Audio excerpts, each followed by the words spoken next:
Hello, hackers. Welcome to Saturday Hacker Day. My name is Taggart.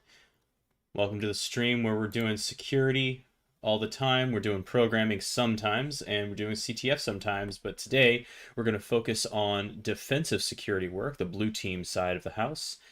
And as always, we're going to get started with This Week in Cyber, a couple of interesting cybersecurity news items that thought were worth a mention. So the first one up is yet another law enforcement takedown of some malware. Last week we talked about the FBI stepping in and remoting into Exchange servers that were still vulnerable to the Exchange vulnerabilities leveraged by the Hafnium threat actors.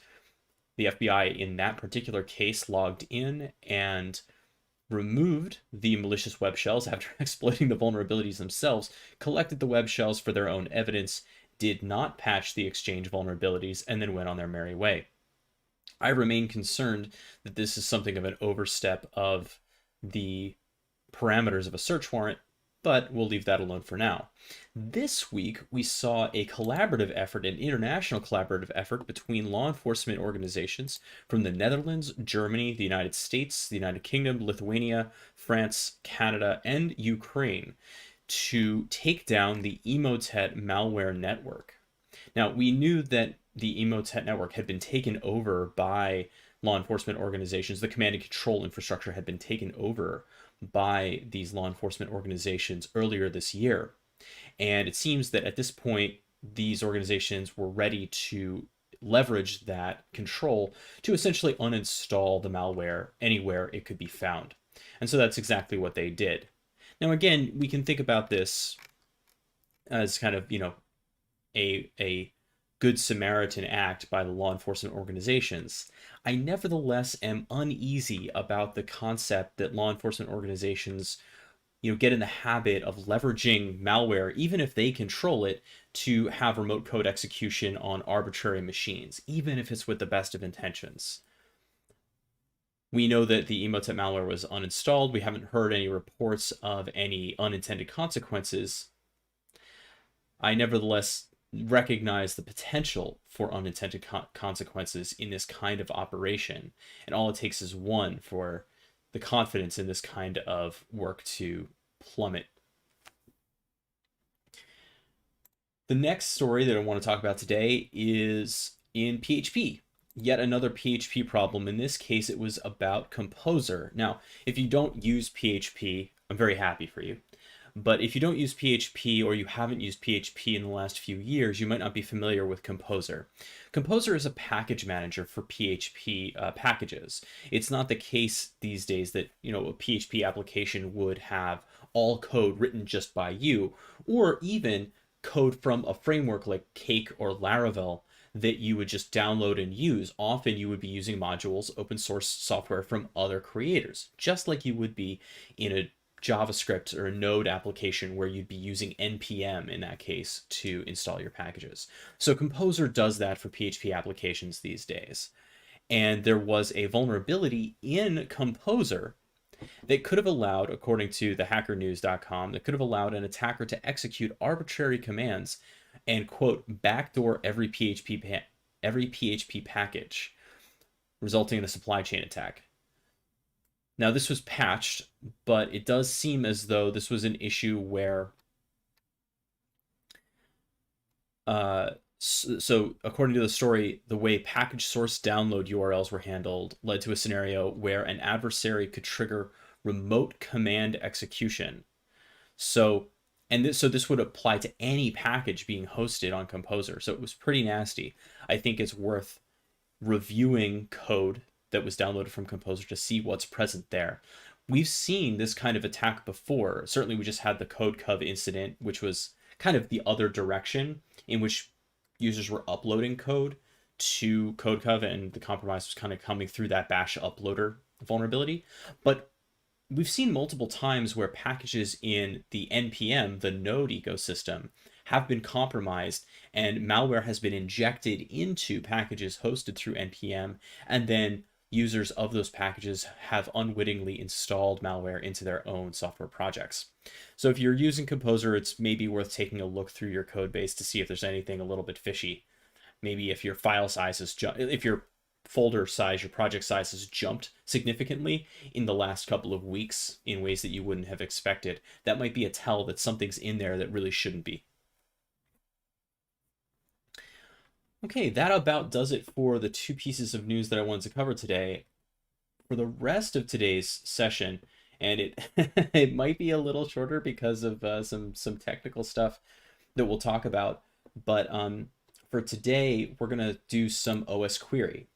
Now, osquery is something I've just been nibbling around the edges of, and I really want to get my hands dirty with it so I can feel more comfortable with it. So this is definitely going to be a learning together experience, not so much me knowing what I'm doing already. But osquery is a tool to convert all of the information, the data present on an operating system, into essentially an SQL database that is queryable by an agent and reports back to a management console.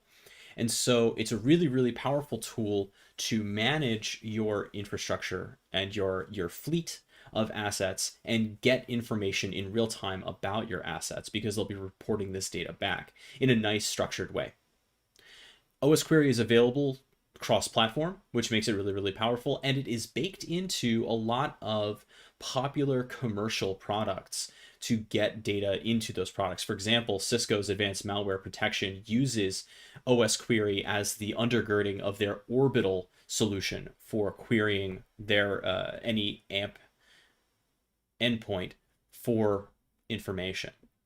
So when we talk about threat hunting, this is a really, really powerful tool. For the last couple of weeks, we've been using the security onion, and we've been going through how to look at sysmon logs in a Windows endpoint and how to use that to kind of identify malicious activity. And sysmon is fantastic, but it does have some limitations. One, it's only on Windows, and two, it can be pretty noisy. osquery and also it's not real time. Now, osquery it'll report back what you want, but it'll also allow you to do real time queries.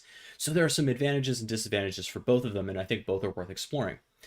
But the cross-platform nature of osquery is really exciting to me. As I was diving into building out this lab and thinking about, where I wanted to go next and how we could do threat hunting, one thing that's always at the top of my mind as a Linux guy is what can Linux have to protect itself against threat actors? We know that Linux is a target now, much more than it used to be, for threat actors. But its level of defense is not up to par with Windows, right? We have some products, ironically, from Microsoft, like the Advanced Threat Protection tool that we can install on Linux now.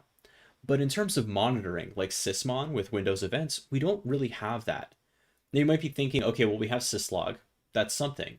And you might even be thinking, well, Linux now ships with a system called Audit D, which allows you to configure auditing of system events even down to like command line history. So you could theoretically get some of the same visibility that you get with sysmon. Audit D has a lot of limitations, however, and there are some problems that osquery addresses that Audit D does not. And so I thought it was worth checking it out. So the plan for today is we're going to start with going through a Try Hack Me room dedicated to osquery, learning how to use it, learning how to deploy it. That's where we're going to start. And then we're going to try to get this thing going in our Security Onion instance. I may not be successful with that just because it turns out that Security Onion is very much like set it up. If you don't set everything up correctly when you get started, then it's really difficult to add features on after the fact. So if we have to kind of nuke and pave our Security Onion instance, we'll see what kind of time that would look like, and we'll give it a try. But for now, let's dive into the Try Hack Me room and get started with osquery.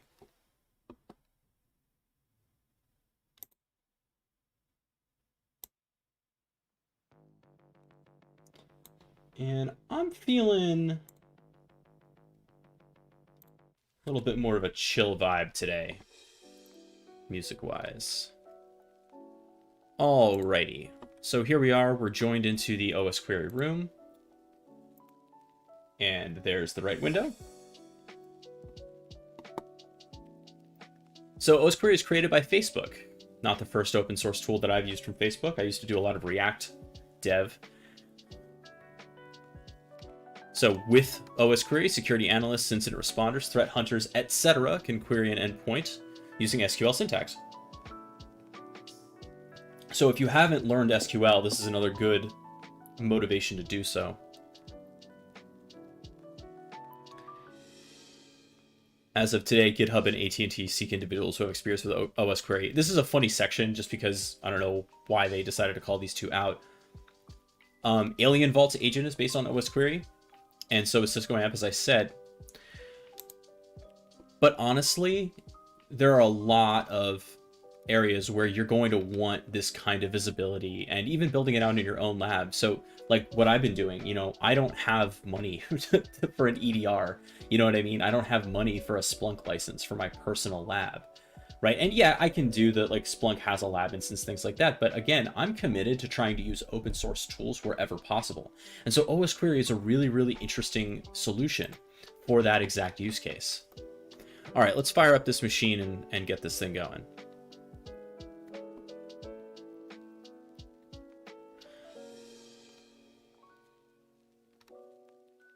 The virtual machine has osquery installed and configured for you on Windows and Linux. I don't actually want this view if I can avoid it.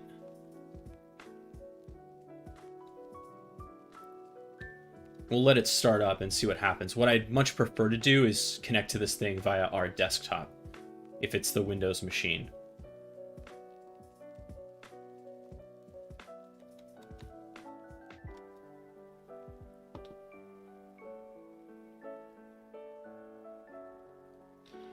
Let me close these news stories here.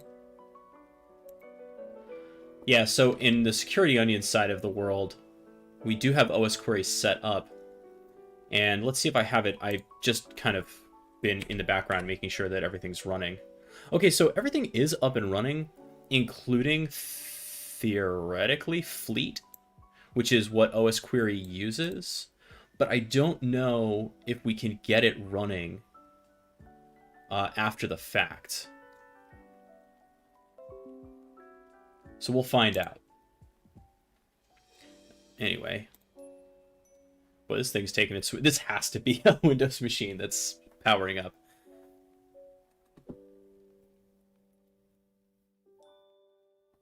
How was everybody's week? Hopefully not too crazy.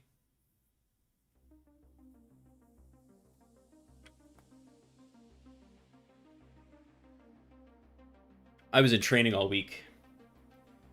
Doing... I was in training with Black Hills Information Security, actually. It was an amazing course. I did Breaching the Cloud with Bo Bullock. And if you've not done a Black Hills Information Security training and you or your organization has $500 to spend on training, it's the best value for money that I could possibly think of. It's really incredible. All right, I'm going to exit the split view here. And we're going to get our desktop going with this.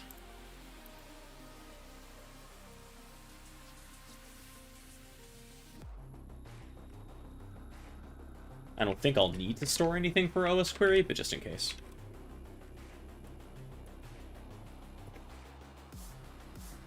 But yeah, I learned a lot in this training.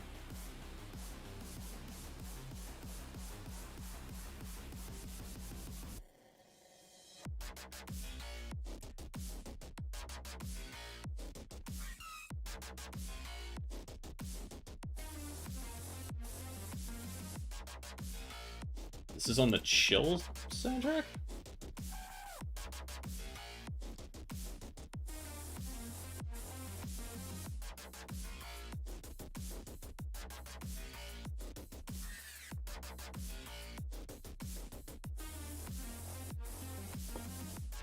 Huh. Let's try it with Ramina.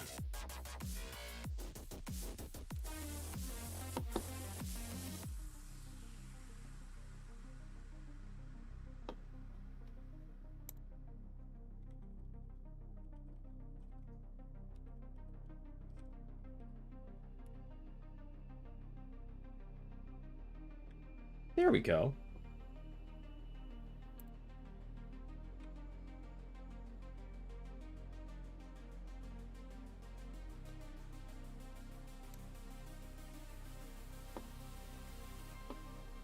Fantastic. Okay.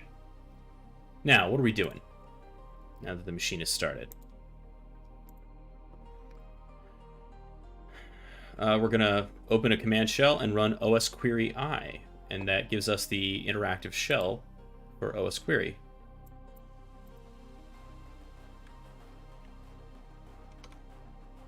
Whoa, what? Yeah, there it is. Interesting that I didn't have a window for it, really. All right. osquery I. It's awkward to type the Y or the I directly after the Y.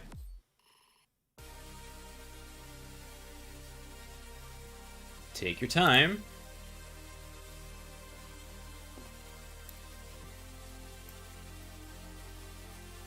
Okay, there we go. And so we'll type help. Uh-oh. Is it .help? Yeah, there it is. So .help, that's kind of, that's very SQLite, right? That's how it does all of its stuff. So select all from a table. Schema, separator, okay. Show the current values for various settings, okay. not too complicated.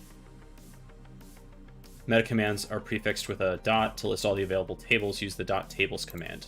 Okay. And no semicolon required. Interesting. So, wow, there's a lot here. Let's make this a little bit bigger. Auto exec, carbon black info, BitLocker info, Chrome extensions. So much going on, including Windows events. So if you wanted, you could use osquery as kind of like your one-stop shop. Now we installed Waza, right, as our kind of installed agent in security onion, but you could go back and do this maybe with just osquery and call it a day and get everything that you want and get it cross-platform, which is really, really appealing. So if that's true, it may be worth our time to like nuke and pave the onion instance and bring it up the way that we want. All right, let's I'm curious, let's see.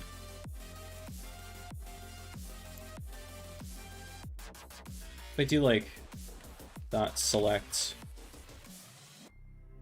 PowerShell events, what do I get? Okay, that didn't work. Let's see.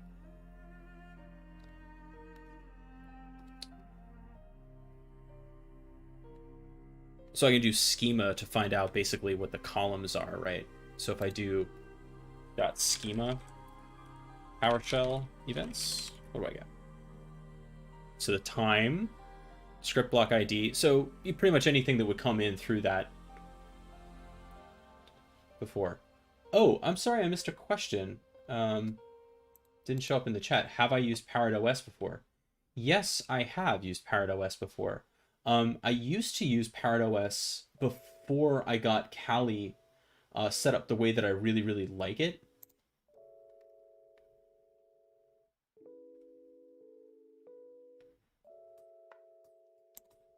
Was on YouTube? Where's that chat message? Wonder where that came from. But anyway, yeah, I have used Parrot OS before. Back when Kali was root as your default user, I started using Parrot just to make it a more usable operating system to have on a laptop without having to worry about the weirdness that introduced. But then when Kali kind of, it was about a year and a half ago, I guess, when Kali kind of went to using a real user as its default, and also introduced just a lot more quality of life improvements, I went back to using Kali just as a kind of a common language for other people that I was working with. But I like Parrot, I really do. There you are, there you are. Sorry, I didn't see that before. It's interesting, I have the multi-stream chat is like, the messages go away quickly, interestingly. So I'll have to keep an eye on that. All right, so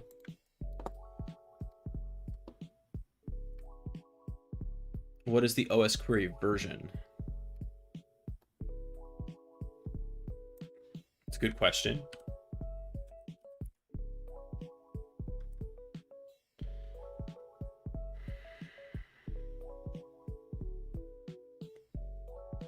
Does it tell us? Did it tell us at the start when we fired it up?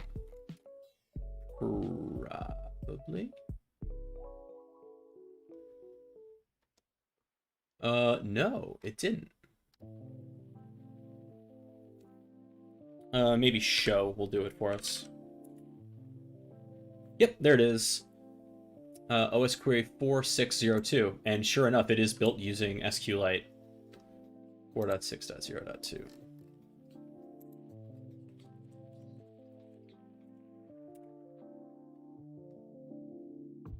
Once again, you will take my numpad from my cold dead hands. I know that people don't like the 10-key keyboard, but I don't know how you live without it. I use the number pad every single day. Like, I don't know how you type IP addresses reasonably on just like the top row of a keyboard. That seems crazy. What is the SQLite version? We'll get that from the same place. 3.34.0.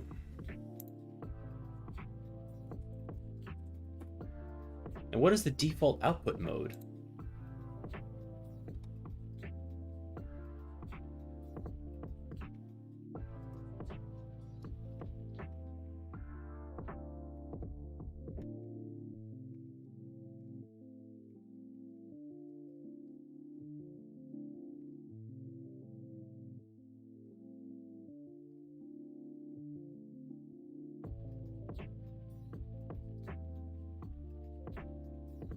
I have no idea. What is the default output mode?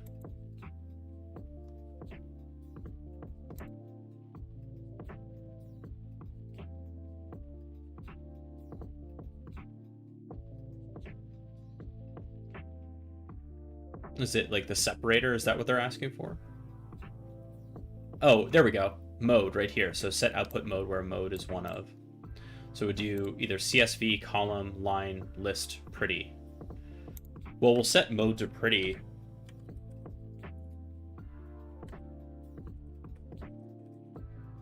Because why not? But what was it before?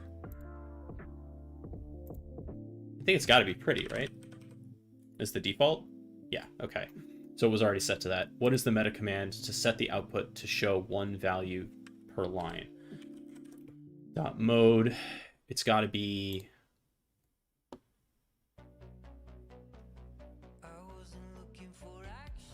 line.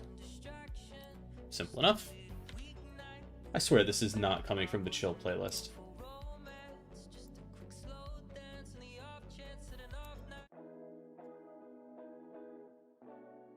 There we go. What are the two meta commands to exit osquery? Presumably it's .exit and .quit, right? Yeah, okay. Schema documentation. Head over to the schema documentation. Okay, I will.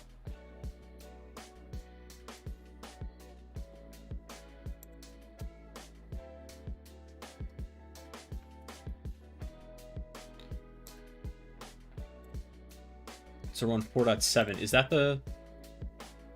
That was the version that we're using, right? No, we're on 4.6. So we always want to make sure that we're reading the documentation for the right value. Or the right version. Okay. There's so much. I was not prepared for everything that this thing can pull. And actually, see this right here, the Docker stuff? This is one of the reasons why I was really excited to get into osquery. One of the limitations I found with audit-d on Linux to get information from the Linux system is that it doesn't do Docker containers, right? So if I put audit-d, or I enable audit-d on a Linux machine and it's a Docker host of any kind, I will be totally blind to what's going on in the Docker containers. Or actually, is that true? No, it's more that the because the Docker containers share the Linux kernel, right, with the host, and because you get one configuration per kernel, basically, with audit-d, what I will end up getting is all of the events from the Docker containers intermixed with my host OS, which is not really helpful for figuring out what's going on. It would ignore namespacing. All right, cool. So back to what we're doing on the schema documentation.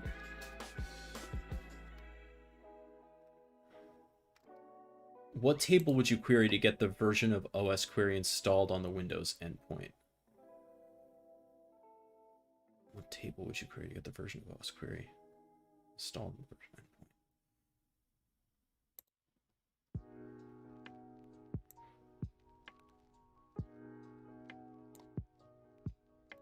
Is it osquery info? Yeah, it's gotta be.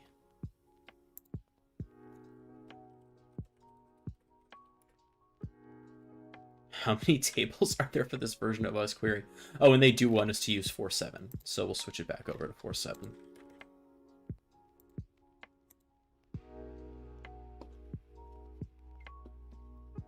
271 tables.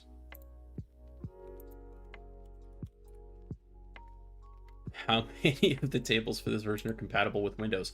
How do you find that out? Oh, show only tables compatible with. This is some really nice documentation. 98 tables. Okay. How many tables is Wait, what?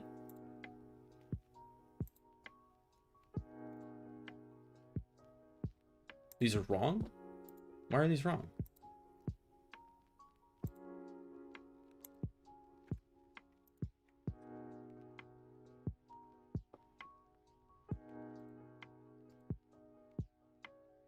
I wonder if it's actually 4.6 that they're asking for. 266. Yeah. That's very misleading. Okay, so for the Windows, they want 96 tables then. That's interesting how many... That's a big jump from version to version in terms of tables. And how many for Linux? 155. So actually more available for Linux through osquery than would be for Windows. What is the first table listed that is compatible with both Linux and Windows? So they're just teaching us how to use the documentation ARP cache. So one thing I really like about osquery is if it's enabled, what I would have is the ability to get a lot of information from my endpoints without having to enable WinRM in my environment, right? So if I don't have WinRM enabled, that's a huge attack vector inside my network that I just deny to any potential attackers.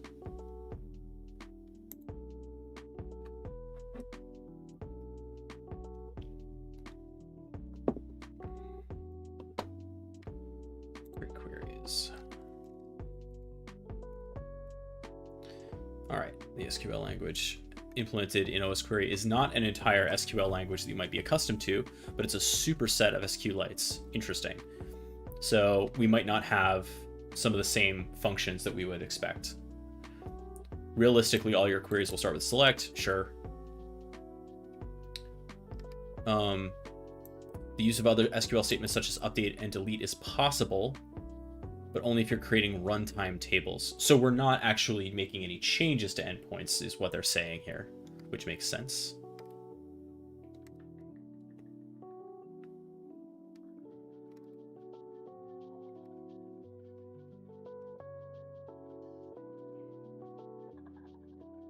Okay, so some basic syntax stuff between like percent for wildcard 1 character.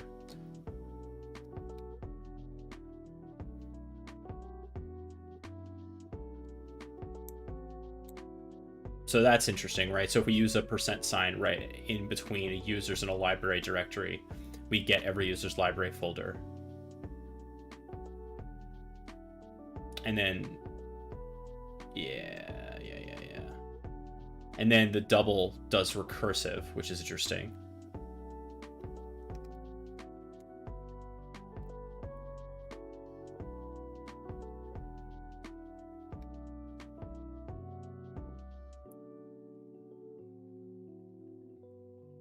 And here we could do joins.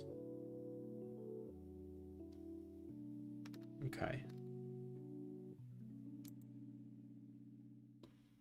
What is the query to show the username field from the users table where the username is 3 characters long and ends with N?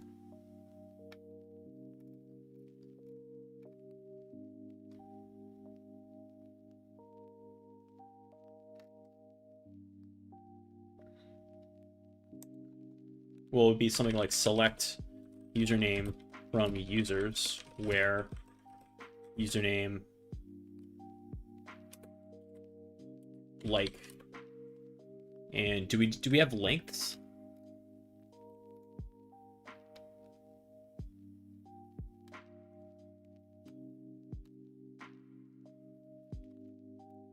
Well, if we do percent %en, doesn't that just do it? Or is that only for file names, the percent? No, that works.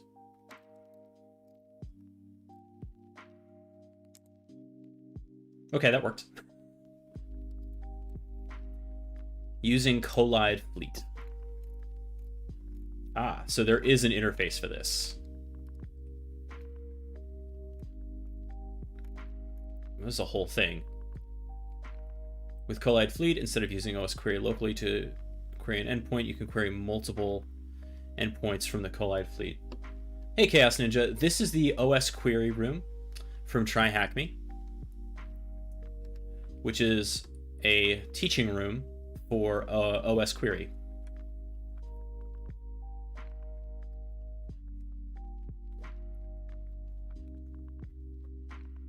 So we have to fire up, to do this next part, we're going to have to fire up WSL on the endpoint, which they have handily put in our taskbar here.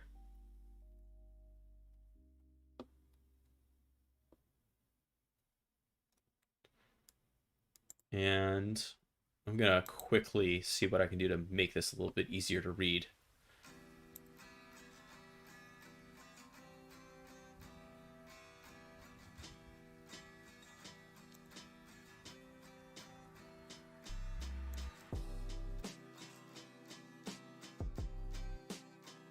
Okay.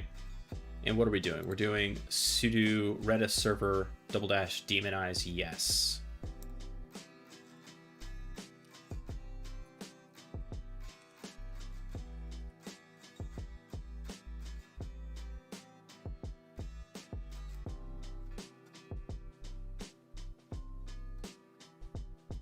Hopefully it's the same password.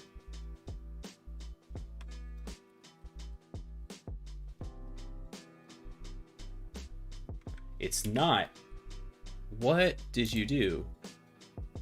Oh, the sudo password is TryHackMe. I should have just read, huh?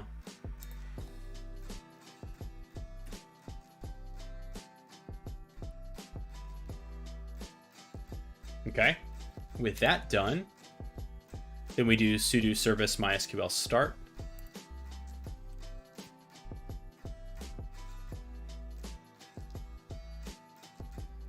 And interesting that it's based on that Fleet is based on MySQL rather than on SQLite, but that might be for the application's own database, not the osquery database. Okay, and then this whole thing, user bin fleet --serve. Please tell me I have clipboard pass through. I really don't want to have to type all that out.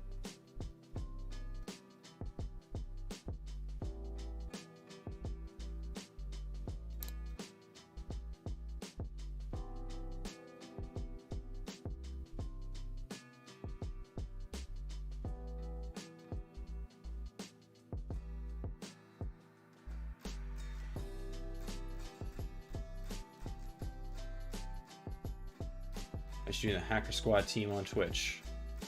I should. The variable, not the... I believe, don't I have to be invited? I don't really know how the teams work. I will say that there's a list of us. If you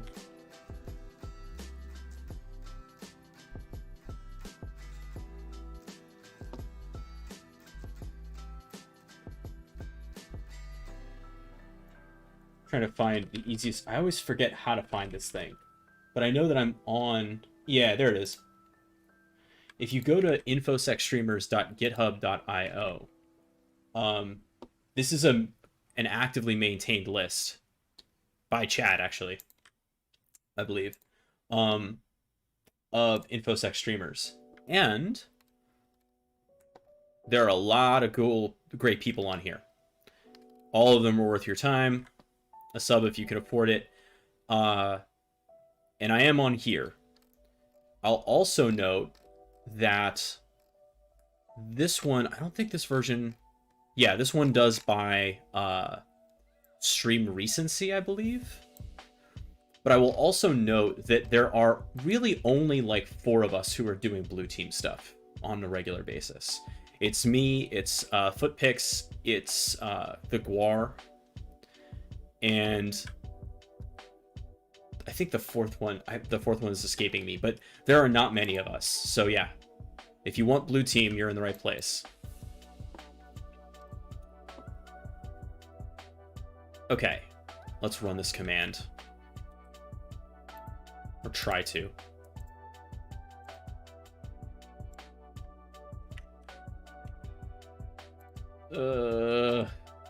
Boo. Alright. It's user bin fleet serve.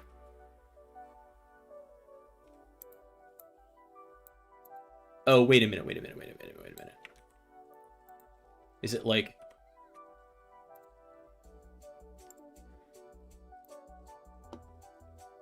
This is also something I always have to do with my terminal. Use Control-Shift-CV as copy-paste. Okay. Haha, great.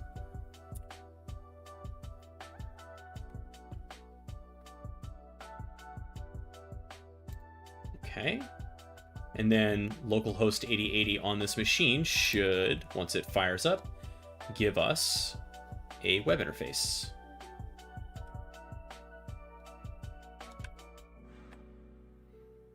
Seeing some new viewers come in. Welcome, everybody.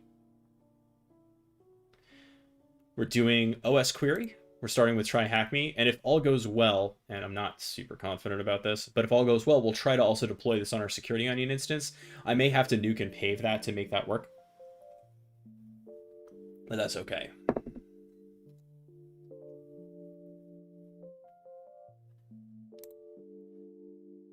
Okay, so is this just running? One issue, I don't know if anybody else has this same kind of mileage, but one issue I have is that the Windows VMs on Try Hack Me are unbearably slow. And I'm also finding that a lot of the older rooms, you know, their evaluation period for the VM that they used has expired. So even though on Try Hack Me you technically have 2 hours, you don't really. You only have 1 hour before the thing shuts down on you, because that's what happens when the eval license expires.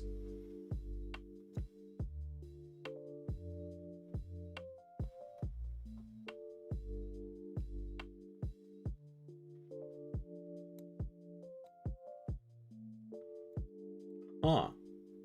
Extremely cool that this thing seems to have crashed on me.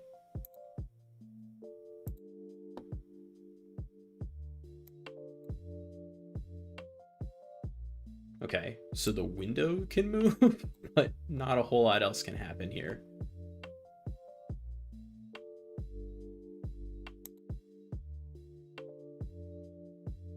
Oh, there we go.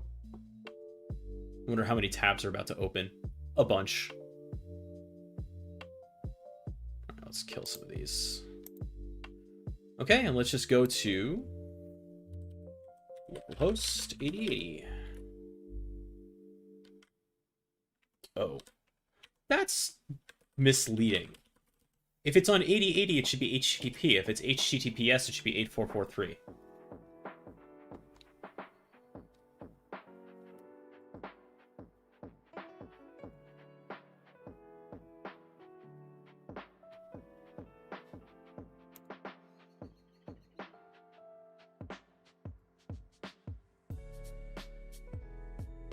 That's fine. It should be fine.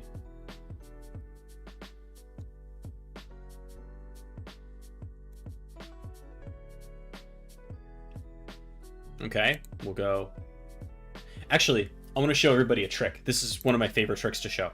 So I'm not going to click on proceed on safe. I'm going to do this another way. And this will work also if you get HSTS errors. There's a secret code to get past TLS and SSL errors in Chrome. If you type, "this is unsafe," it'll let you through anyway.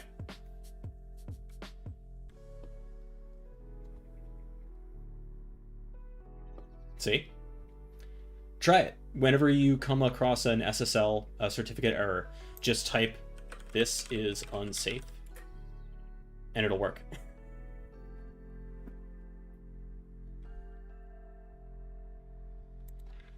I'm not gonna lie. You know who taught me that? My 12-year-old student taught me that when I was a teacher. I was like stuck on a HSTS error. I'm like, I have to go disable Chrome flags to do this, and he's like, no, you don't. Boop boop boop boop boop through. Yeah, and also Chaos Ninja my head exploded when this kid showed me that.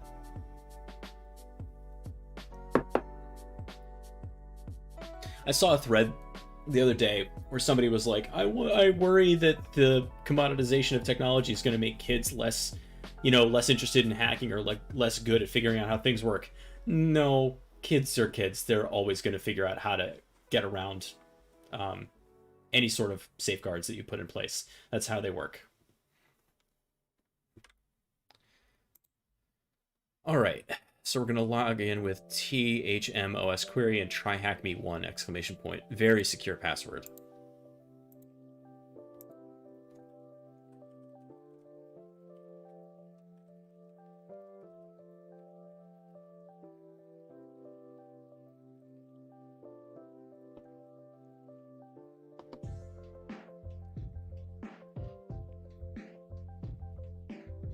Okay.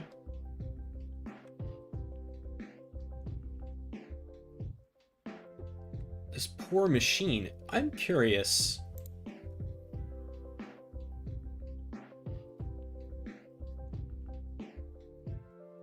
I don't want to start up another window, but I am deeply curious.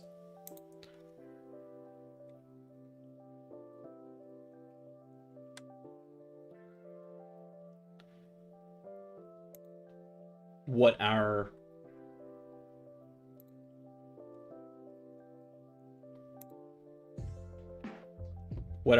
resources are on this machine, because it's so sluggish, and I want to know what we're actually working with here.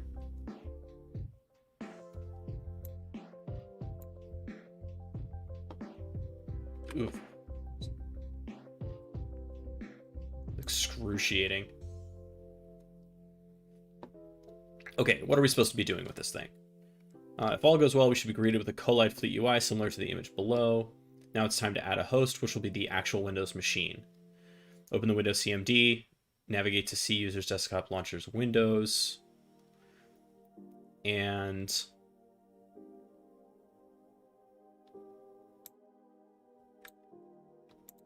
okay, but we got to get this is a little bit confusing. I remember this actually when Footpix was doing this, that the secret comes from, if we click add a new host, yeah, we got to get the secret key,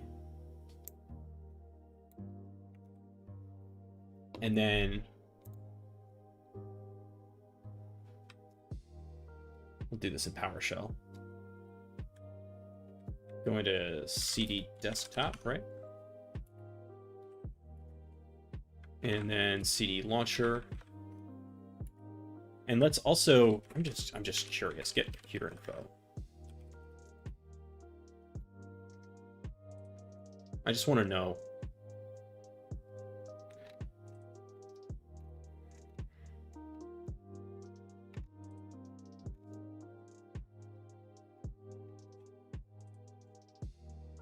Wait, it's Windows Server? That's interesting. I guess it makes sense.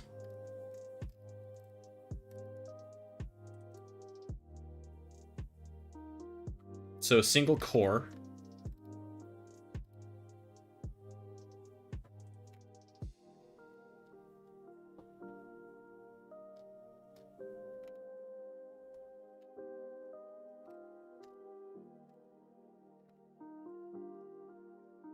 Physically installed memory.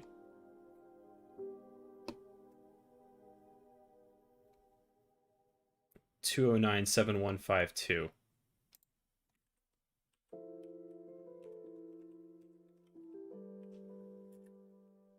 Nope, that should have been divided by 124.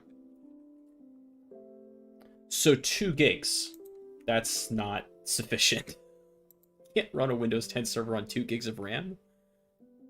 No wonder this thing is chugging. Okay, anyway.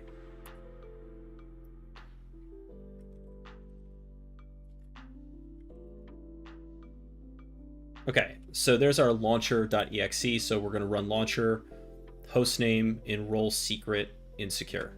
Okay. Launcher.exe, hostname equals 127.0.0.1. That doesn't require a HTTP? No. Okay, then enroll secret.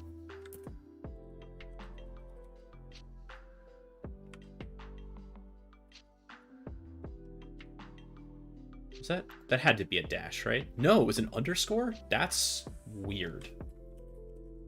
Enroll secret. Okay, there's our enroll secret, and then insecure. Because it's not over TLS, presumably.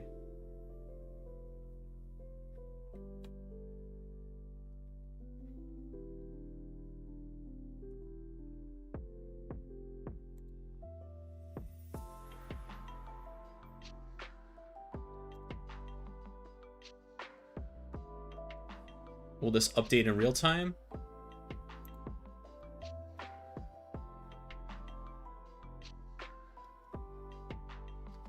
Does this look like success? Fatal error. No, it does not.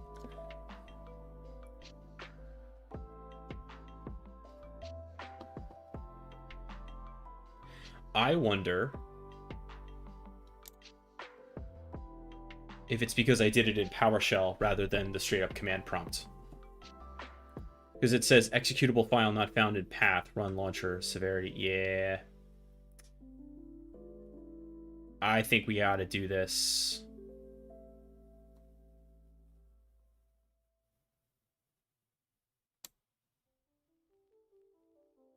Yeah. That issue is because I did it in PowerShell rather than the command prompt.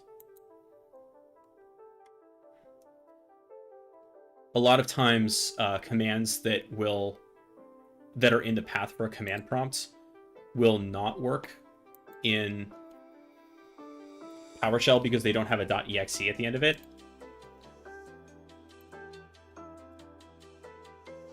Oof. Okay, we'll quit. The path is the same in both shells, but the kind of. But so for example, if I do sc in the command prompt, it is the service. It's the service command query, or it's the service controller, right? But if I did sc in PowerShell, it's actually a shortcut for a different commandlet. And if I wanted to use the sc query, I'd have to manually say sc.exe. So they're not quite the same. And often in PowerShell, if I want to run what would otherwise be a command prompt thing like run, I would actually have to do like run.exe or like run. I think it was at run.bat. So they're in there, but they need the absolute, they need the extension. Not the absolute path, but at least the extension. Okay.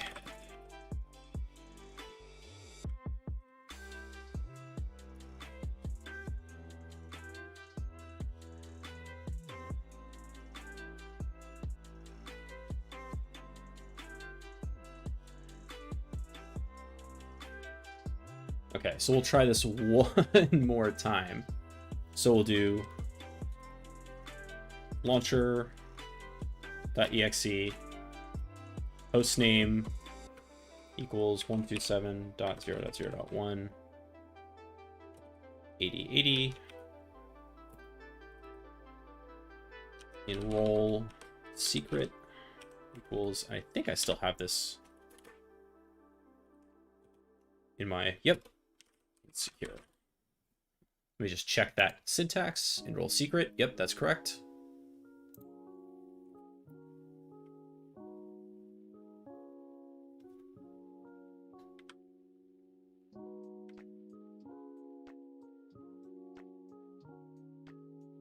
That looks better. Uh-oh. Nope, same problem. Beginning shutdown by signal. Executable.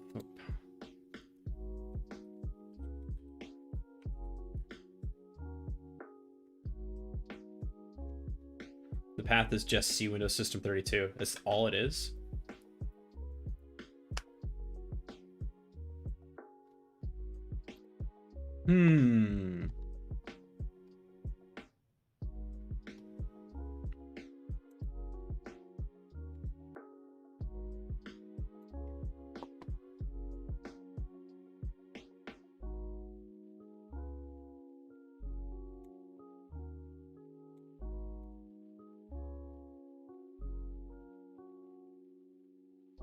If all goes well, but it's not going well. Oops, wrong thing.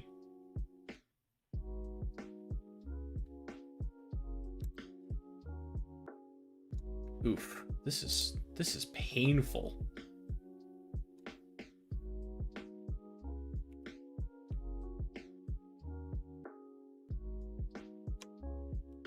If I try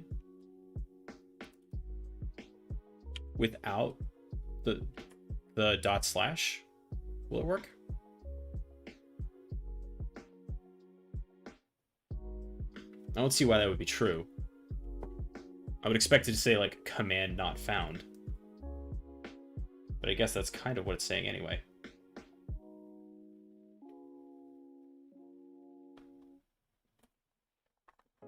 Okay, it did fire up.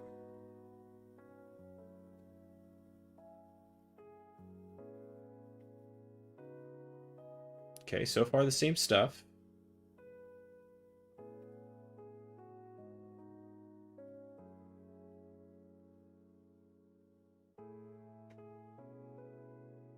Nope, same problem.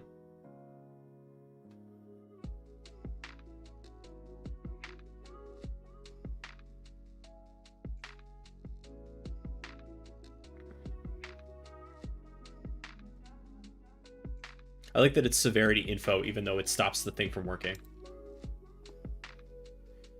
Let's try this. Collide, delete. What was the exact error?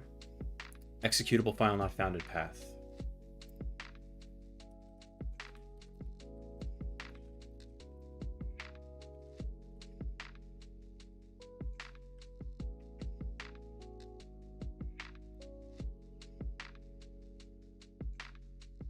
Fertile Security. Ugh. I don't know about that company name.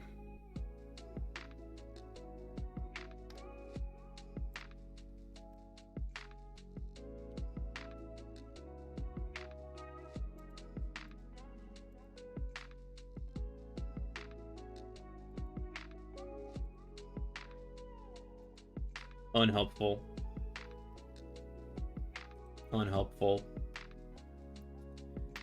This is going to be a showstopper if we can't figure this one out. Launching osquery starting as fatal error. Osquery deprocess exec. Executable file not found in path. Run launcher. We're running the wrong thing? Or... Nope.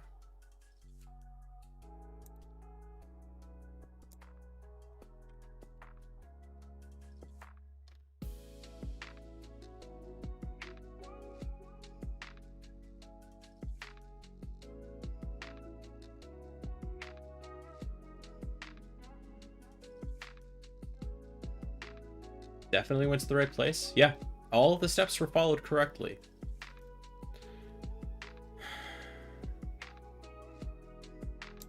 And yet, I do not have...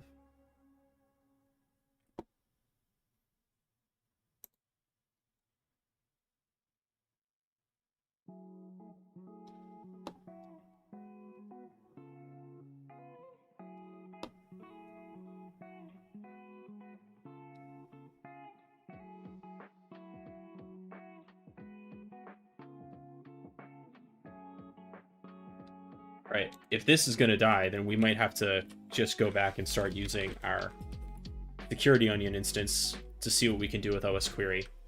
And even in that, I may have to kind of nuke and pave it. Which if we have to do, we have to do. That's fine. I'm okay with that.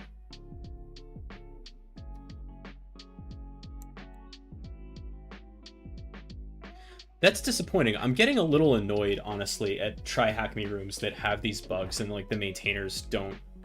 Because I can't be the only one who's running into this.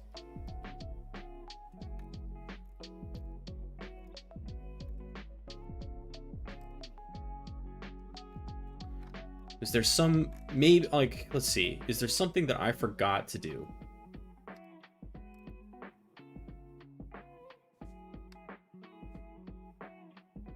No, doesn't look like it. Redis is enabled. Collide commands is there. We didn't need them, but...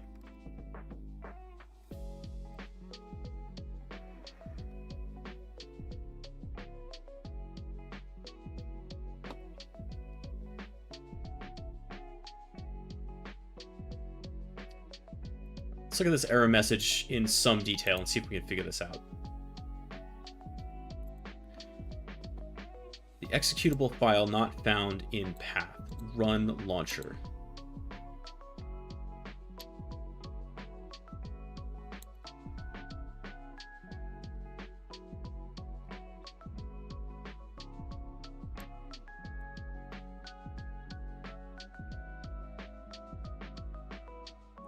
I can't fix that because that's not a text file thing. This issue is with the way that the exe is configured, and it's like it's in the binary, right? Although it's interesting that it's coming from, we're seeing the line in the Go source code that would do it. I didn't want to do this, but fine.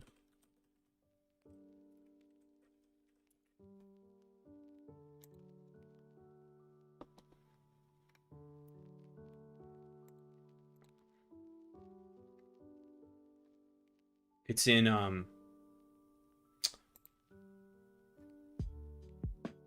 launcher.go.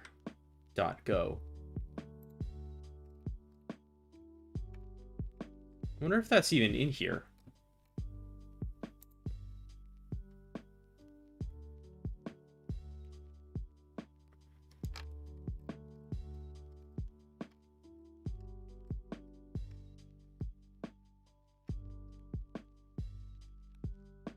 We're looking for the launcher, but it must just be in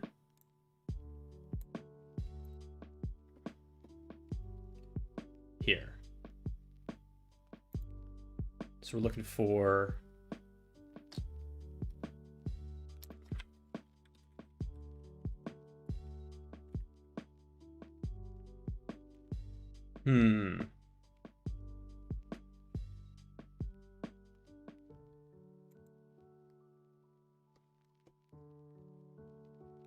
Dang it.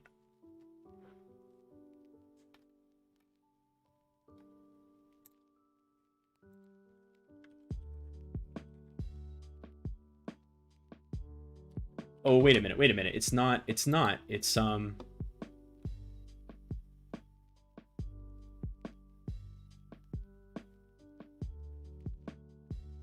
because it's not osquery, it's fleet, right?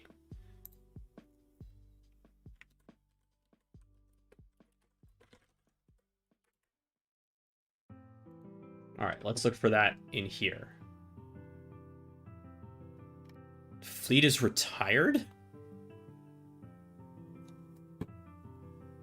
Oh no. Well, I guess we shouldn't be using it anyway then.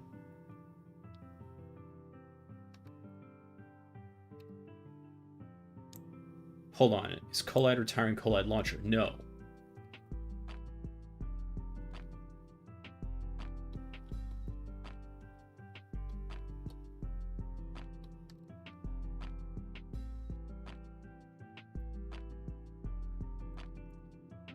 Whoa.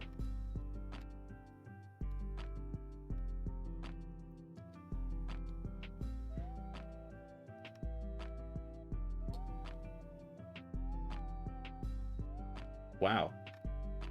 Well, that sucks.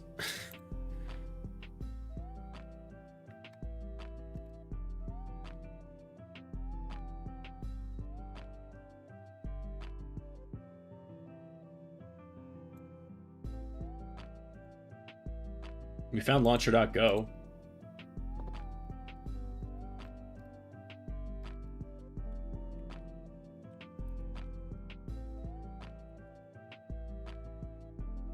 Although, it's not really helpful to look through the source code.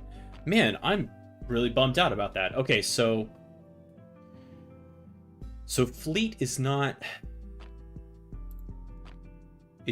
actively maintained, which means it's not something that I can recommend deploying.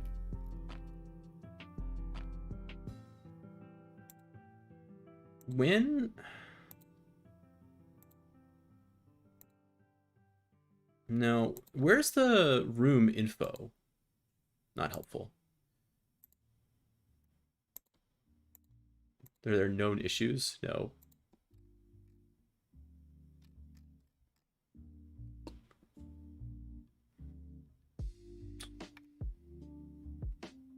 Huh.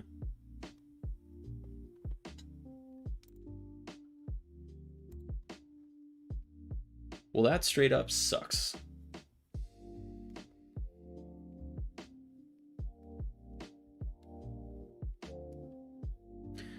I think we're going to have to pivot a little bit here then today.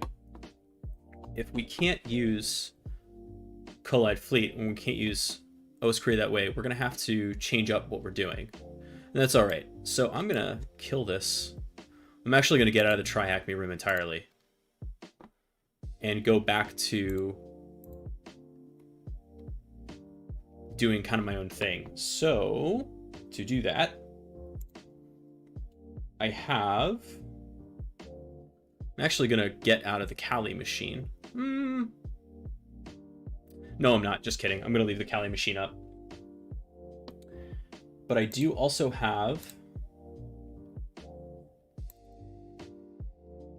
our malware analysis machine. And we also have the security onion machine, which let me bring that up.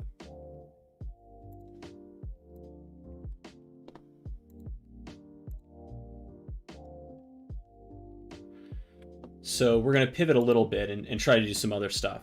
Now I have installed Waza on the Windows endpoint, and I guess I could do that with a Linux machine too. Bomb ass pizza! It is so good to see you, man.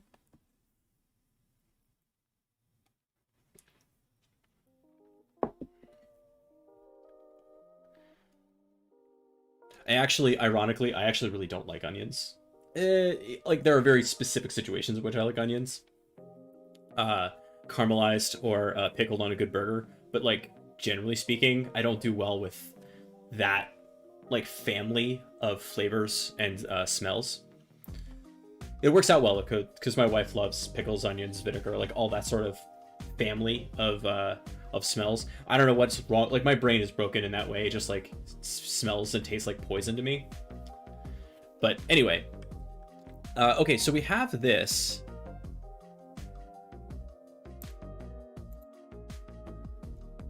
I'd like to meet an onion superfan. Actually, I don't have to. I'm married to one.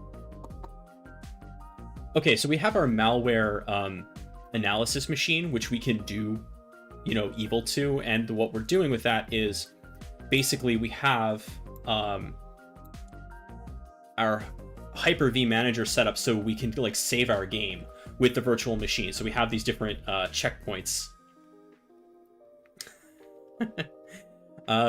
We have our different checkpoints for when we saved the Flare machine. So like the last one was a 424, and I'm gonna make a new checkpoint now, actually. And what's cool about these is that they're kind of diffs, right? So if there's a difference between here and there, I could like go back in time and without losing all of my previous progress. But you can see how they keep getting nested, right? And so that's not something you want to do forever necessarily. So what you might want to do is like delete a checkpoint or delete up to that point in the tree and then kind of like go back or collapse up. You can see delete checkpoint subtree, right? Which would take me back kind of to this point, right? So if I delete that, it takes me up to that point, and then I will create a new checkpoint from here.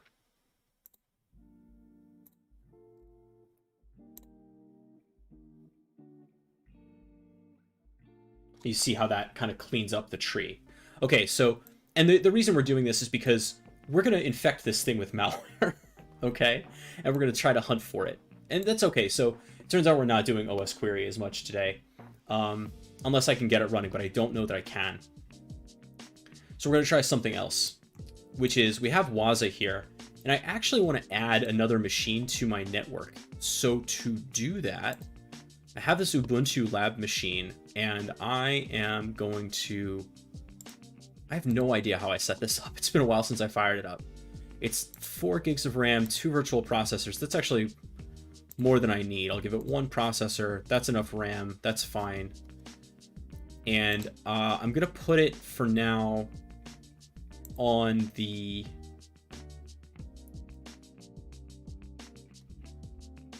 isolation lab. Yes, I am going to do that. And we'll give it an IP address in a second. And is there anything else that I want to do with it? Oh no, I am going to put it, I need to have it on the bridge network, or at least the default switch, which is going to give it internet access at first, because we're going to install some stuff. Yeah. Actually, let me put it on the bridge network to start, because then I'll be able to SSH into it without any trouble.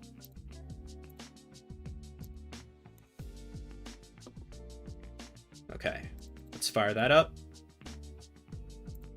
Let me start it. Yeah, and then I'm watching my system resources because I don't have enough RAM. Yeah, that was my concern. So I'm gonna kill the Kali machine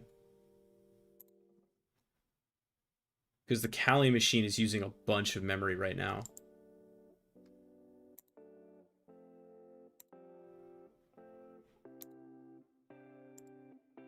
So we'll shut that down.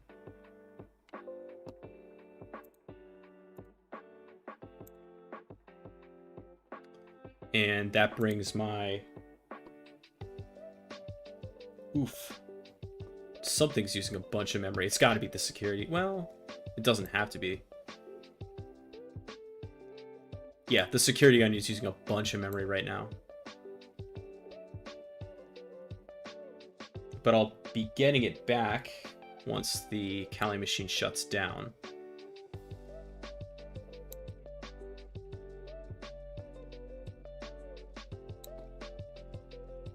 Yeah, you can see the memory usage start to drop as the machine shuts down.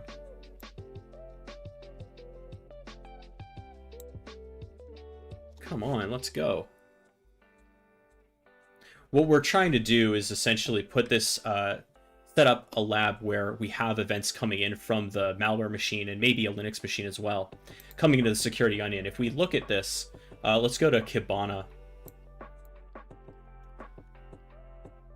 We've set this up to collect information from our Flare machine.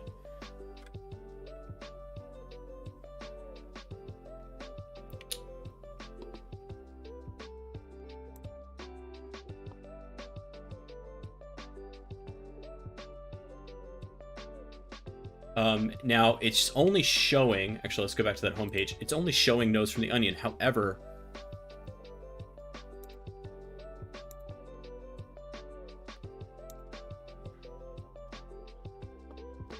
let's confirm that the Flare agent is running on the Windows machine. The Waza agent.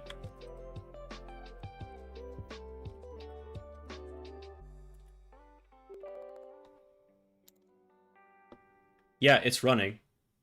So it should be connected and phoning home. So that should be good. So we'll look in here.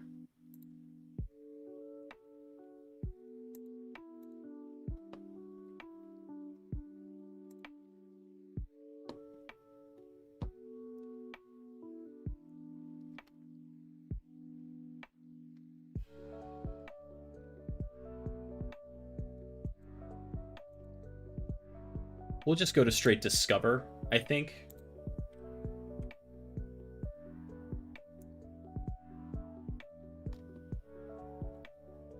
and then we'll use agent.name as a column to filter on. It's all coming from the security onion still. I wonder if we need to check our IP address. It should be configured correctly. In fact, I know it is. Yeah, it's 10.10.1.1, so that should be good.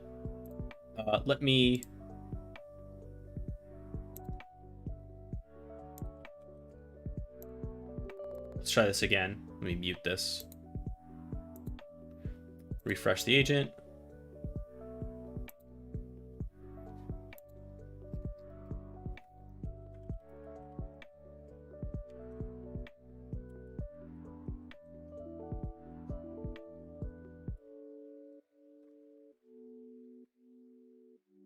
We're going to extract a key for an agent. It's going to be our flare machine.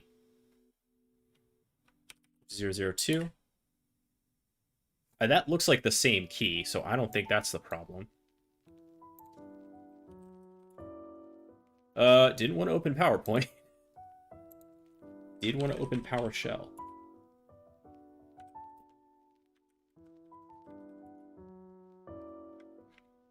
Yeah, it's all there. Maybe we'll just give it a second to see if stuff starts coming in.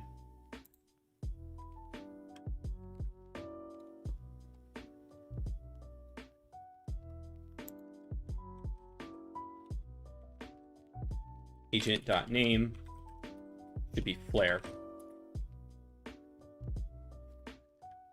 Okay, we do have stuff coming in from it. Good, good, good. That's cool. What I'd like to do then is, since we have the data coming in, it's interesting that there's so much more coming in from Security Onion. But that's okay. And very little to show in our Discover for this.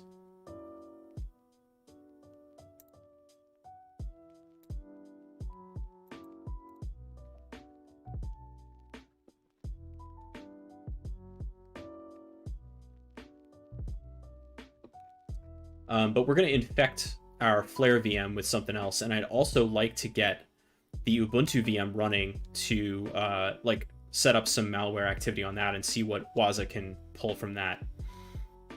Or osquery if we can get it running, but I don't know that we can.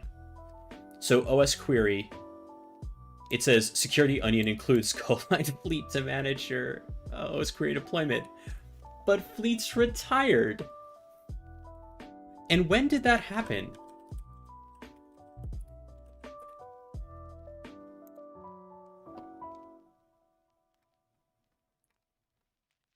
November 4th, 2020.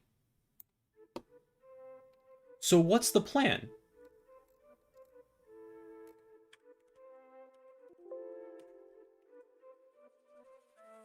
What's the plan, Security Onion? I would say that's interesting. So I would say then that osquery might not be the way to go, which is disappointing, but that might be the case. If we want to have telemetry coming from, cross-platform, we do know that from our downloads, we actually have Waza agents for Windows and for both Debian and Red Hat-based Linux distributions, as well as Mac OS. So Waza actually, if you're looking for an open source solution, may still be the right way to go. It can do great log ingestion, so let's actually see what it can do with a Linux machine. That's really, really interesting to me that it was retired, and Security Onion's development is a little bit slower than some Linux distributions, so it's not super surprising that they haven't necessarily updated, but some kind of announcement about what they're planning would be interesting. All right, do I have, so Kali's off. How am I doing on resources? This thing has 64 gigs of RAM, which I thought was a lot at the time, but it turns out streaming and doing virtualization at the same time is kind of a big ask. So I know that at some point I'm going to have to upgrade to like a proper virtualization server and just leave the streaming machine by itself, but I am not there yet. All right, let's bring up the Ubuntu Lab machine.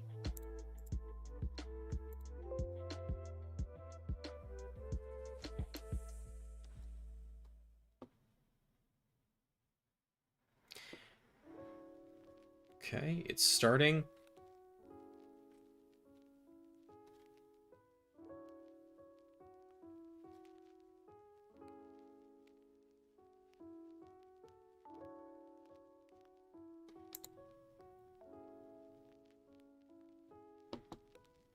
This is so cool.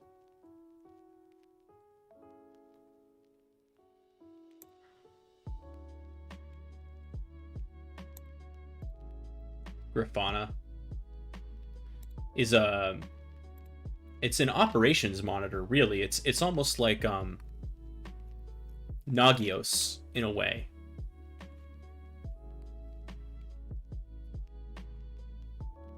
To see what it's doing.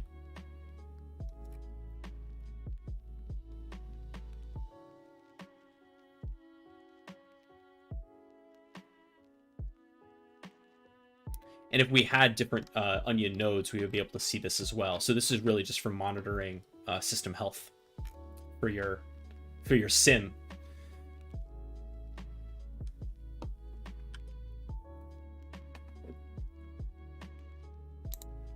The other thing that I want to play with today is Playbook, but we'll get there.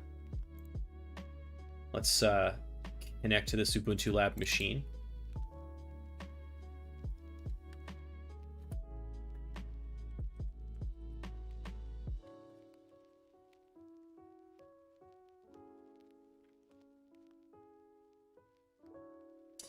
Cool. Definitely don't remember what the password for this is.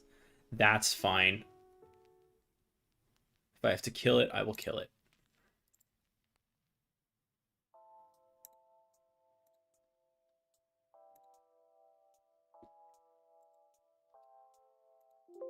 Yeah, we'll delete this lab machine. We'll stick with Windows then for today. I am curious to see what Waza can do. I mean, we've got the time. Maybe in the background, I'll do a new Ubuntu machine. We'll use quick create from here. Actually, I think I have an 1804 or 2004 ISO. Let me see. I have a 2004 desktop. Sure, why not? Let's make an Ubuntu desktop machine. And we're going to put it on the bridge for the moment.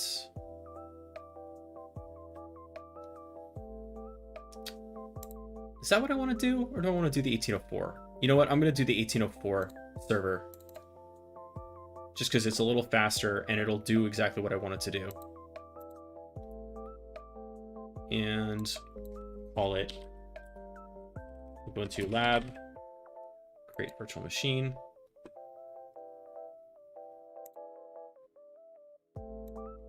System resources are still okay. Incredible.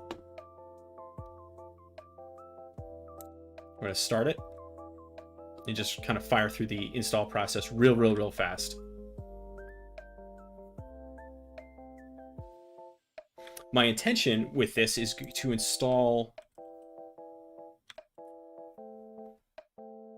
the damn vulnerable web application on it.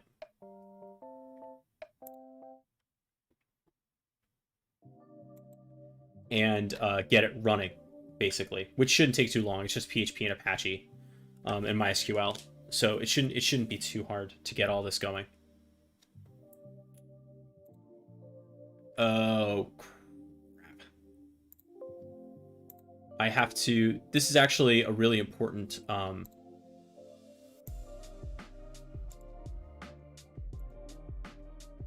thing you have to remember when you're firing up a Linux machine on Hyper-V.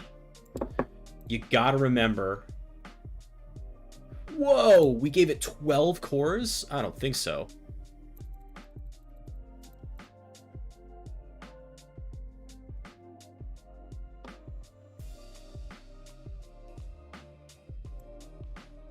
You gotta remember to turn off secure boot. Otherwise it will not boot into your ISO. Let's try that again. See? Now it shows up immediately. Install Ubuntu server.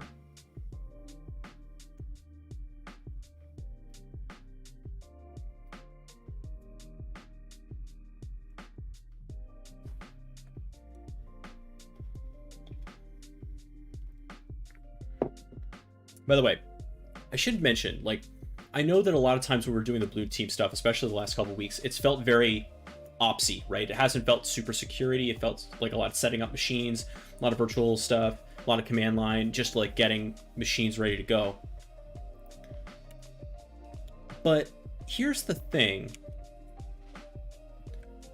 This is kind of a hot take, but I truly believe that there is not really an entry-level security position. I mean, you can do it technically, but you just...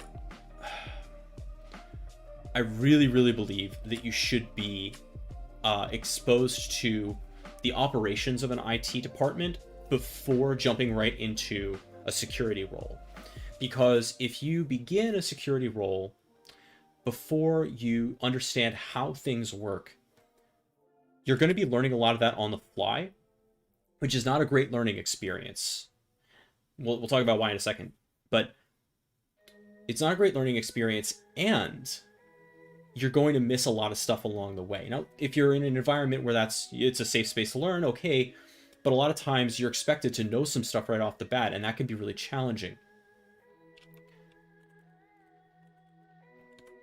The reason why it's not a good learning experience is because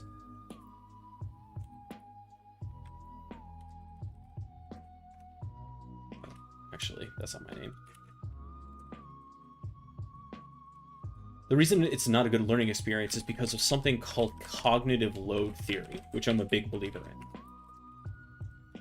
Cognitive load theory is from education theory, and it basically says, do you want to install Docker? No.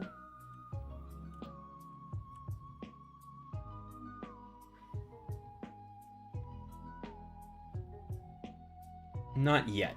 We'll do it later. Cognitive load theory says that whenever you're trying to learn something, you have kind of these three kinds of load. There's that you're, the work of thinking about what you're doing. The first kind is germane load, and that is exactly what you're supposed to be focusing on. It's the material of what you're learning, right? So if I'm learning programming, for example, the germane load is learning the syntax of the language, learning how to solve problems in code, right? All of that. Then there is the intrinsic load, which is just kind of like how to be in a place, how to hear what the teacher is saying, like all of that stuff. I think I'm getting that right. I'll look it up to be sure.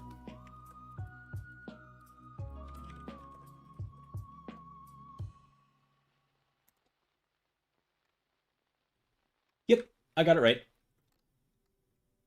And then there's finally, and this is what you want to avoid as much as possible, something called extraneous load. An extraneous load is often what you're experiencing when you feel overwhelmed by a learning environment.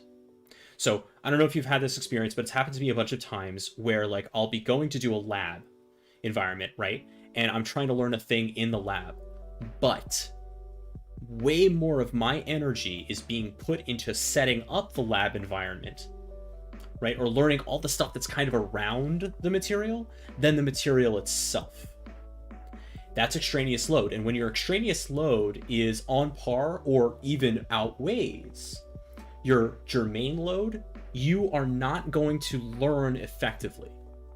That's just not, because we don't focus on more than one thing at a time. We can't. That's not us. Not how our brains work. So if you're focusing on kind of the administrivia of what you're doing, you cannot focus on the actual material. This is one of my big gripes with maker education. to be honest with you, because maker education often is like, here's a bunch of stuff to play with. You don't know, nor do I, how any of it works, but we'll find out together. That is not how learning is really supposed to work. It's, you need somebody in the room who knows what they're doing, right? This is a little bit of a K-12 rant, but like, it's very rare to have somebody in your maker space in a elementary through high school environment that is an expert roboticist or expert electrical engineer or expert computer programmer, right? They're trying to often learn alongside with the students, and that can be a great experience. It's kind of what I'm trying to do here. But if the extraneous load of trying to learn like how to put things together or all the stuff around how to get to the part that you're trying to learn is what you're doing most of, it's really frustrating for students. And so if you're feeling that as you're learning whatever you're trying to learn, just be aware of that and think, okay, how can I minimize the extraneous load? Or if it's a problem with the environment I'm working in, right? This product that I'm using or the curriculum that I've enrolled in, how can I mitigate that?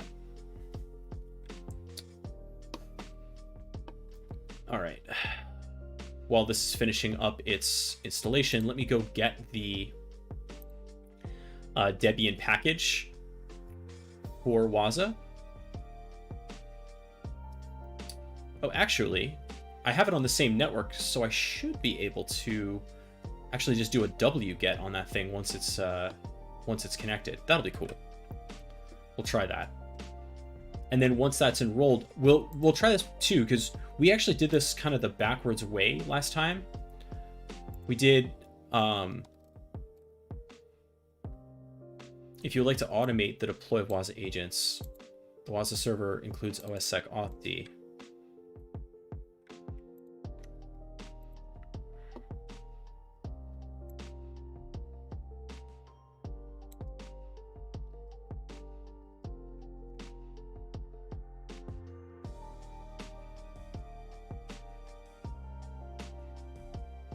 Oh, I see.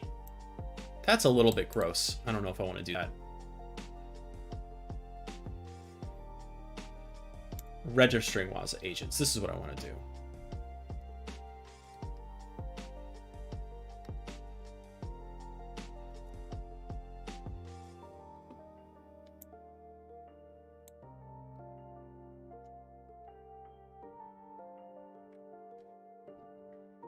But we'll do this once we have it on the right network.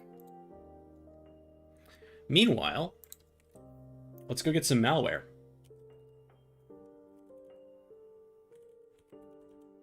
Now, last time we installed Dridex, right? No, we did Ghost, right? That was Panda Cat's idea. So this time I would like to do some ransomware. Let's see what ransomware does to a machine. Oh, right, I gotta do tag Ryuk. So Ryuk ransomware, pretty nasty, still around. And I would like very much to go after this thing. But before we do, let's make sure that we have detections for it. We'll take a look at the reports for the indicators of compromise here. Some of these detected it. So we have SHAs, but I don't really love SHAs as indicators. That's not what I want to detect on. I mean, you can, but like, it's really very it's not cat and mouse. It's like whack-a-mole with SHAs. Brian DiBianco, I think is his name, came up with this idea of the pyramid of pain. David Bianco. I'm sorry, I got that wrong. The pyramid of pain is an idea around how to defend against cyber badness, basically. And the idea is that as you go up the pyramid, the value of the thing you're detecting is way higher, but the difficulty in acquiring it also is way higher. Also, it's interesting because it's like kind of both. It's a pyramid of pain for the attacker and for the defender. So for example, for the attacker, it is trivial to change a hash value, right? If I change the ASCII art in my malware, the hash value will change, which means that any of the detections that are based around those hashes will fail. IP addresses, if I change up the IP address that my command and control infrastructure is using, which is not that hard to do, then I won't be able, those detections will fail too, right? Domain names, I can register new domain names as an attacker and I won't get caught there. Now we start getting into the stuff that's harder for attackers to work with, right? Once I'm on a machine and I work with the network, the wire isn't going to lie. The stuff that I do on the wire is going to be visible if the network has the right kind of monitoring going on. And there's not a whole lot I can do about that. I can try to obscure it. I can try to hide in the noise, but it's going to be there. So it's going to be a little bit more annoying for me to evade this kind of detection. Now, as a defender, it's also a lot more work to get this kind of infrastructure in place to do the monitoring. Then going back to the attacker, the tools, like, do I change up my entire tool chain as an attacker if the tools are getting detected? And the tools meaning not hashes, but again, like what they do and how they work. And that's really where we get up to the TTPs, where it's like, if it's ransomware, am I detecting on using the bits admin service to schedule tasks? Am I detecting on, deleting shadow volumes, things like that? If I detect on that stuff, it doesn't matter. Like, none of this, no matter what I change, I won't get through getting detected on these TTPs. But again, from the defender standpoint, it's much, much harder to start setting all this up correctly. But that's what we want to try to do. So if we look at our playbook here, this is our set of detections that we're set up to work with. Let's look for if there are any Ryuk detections. So there are, but they're in draft mode, which means that our Security Onion instance and our Kibana instance, Elasticsearch, is not actually working off of these. So let's see what the Sigma rule actually is. So netstop, SAMS, netstop, audio endpoint builder. Okay, so if any of these get hit, then it looks like the kinds of executables and the commands that the Ryuk ransomware fires off, it's very likely that we're going to see this. And again, it's not based on hashes, it's based on behaviors on the endpoint. Now let's take a look at this sample of Ryuk and go take a look at not the IOCs, because I don't really care about the hashes. But I do want to see what the reports from these vendors might say. I like Joe Sandbox and I like AnyRun. AnyRun, for whatever reason, didn't detect this, and I don't think it ran correctly. Let's take a look at it, though. Changing up my subject, Chiron, because we're not...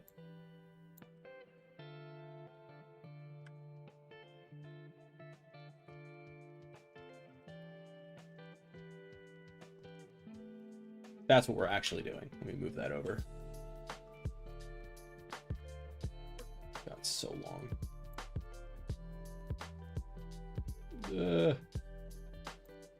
Fine. So AnyRun is really cool. You can upload, there's a free tier which only gives you Windows 7 32-bit, and there's also a paid tier which gives you like Windows 10 64-bit. And it looks like that is one of the reasons why this might have failed, because nothing's happening here. If I look at the process that was kicked off, nothing really happened. But if I go and look at the Joe Sandbox instance, or the Joe Sandbox report, let me back this up. What are these services doing? These services are taking submissions of potential malware samples and running them in a sandbox environment and seeing what happens and recording the results and then reporting on them. So if we look at the analysis from Joe Sandbox here, let's look at the full report right here in HTML.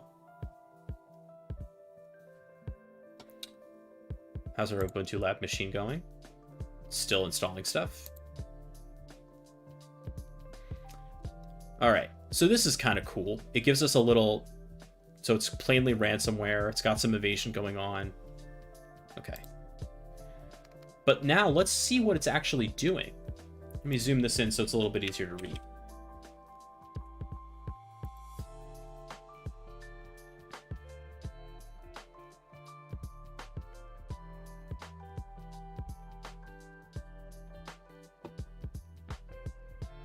Why is this so laggy?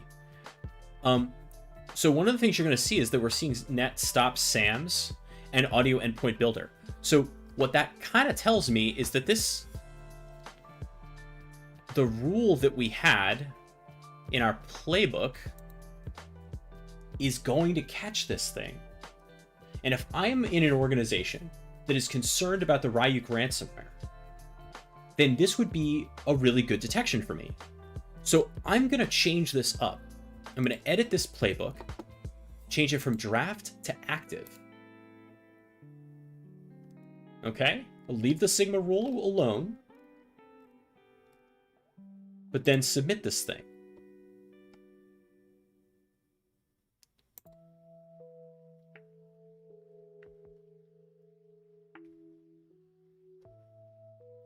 So now I have an active playbook for Ryuk ransomware. All the rest of them are in draft, meaning that they're not going to get detected, which is probably why I didn't get anything the last time when we ran the ghost stuff. Let's actually look if there's a ghost detection playbook in here.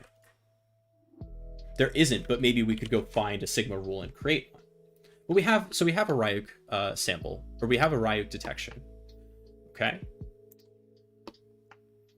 And let's sort by status, right? Let's see what's active. There's just one active. You see what I mean? Let's actually look for shadow. Shadow copies. There's maze ransomware, copying sensitive file. Look for bits, maybe, because bits is another TTP that we see. Yeah, suspicious bits admin job via PowerShell. That might be an interesting one if we wanted to check that out. Suspicious process creation. Really, really interesting. This might be a good one. So just detect suspicious process starts on Windows systems based on keywords.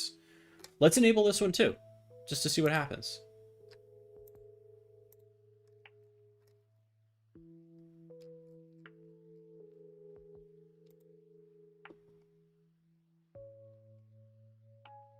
Okay. And then, all right, plainly this this sample is gonna, if all it goes according to plan, is gonna hit what we expect it to hit. So we're gonna go ahead and we're gonna download this thing. Now it's zipped and it's safe for the moment. But we're gonna download this thing and we're gonna put it on our lab Windows machine. Put this in malware samples. Show in folder. I'm going to copy the zip file, go over to my Flare machine. And I don't know. I mean, I could put it in the desktop, but I'm just weird. I like to put everything in the downloads folder and keep the desktop clean. I realize that just makes the downloads folder gross, but whatever. So we're going to extract it. The password is infected. It's very common for malware samples. Okay. Ransomware found. So Windows Defender, like right off the bat, found this thing. The problem is I don't want this to work. I want to talk about what would happen in my detections if Windows Defender wasn't enabled. I'm glad that it's working, but I want to know what happens if it doesn't work. Okay. So we've got that going. We've got our detection set up, theoretically.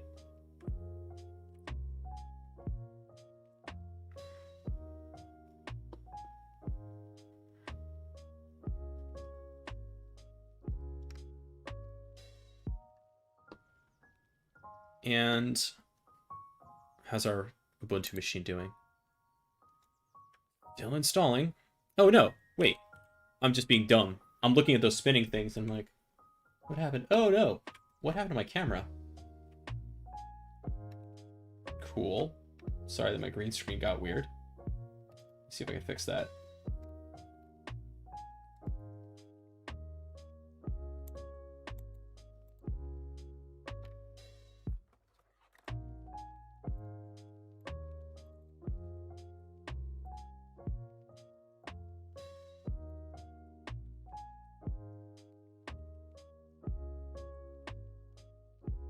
Where it was supposed to be.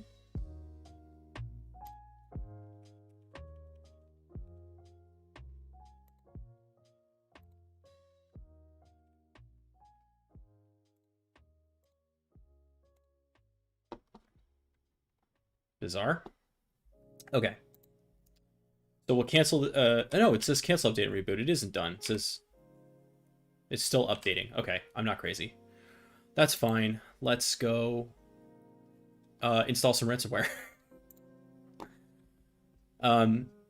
So we checkpointed this thing earlier, so I'm not too worried about that, right? If we need to, we have the last checkpoint, which we'll revert to it, obviously. But first we're gonna let this go, or fire this off, and then see what happens. This is gonna get interesting.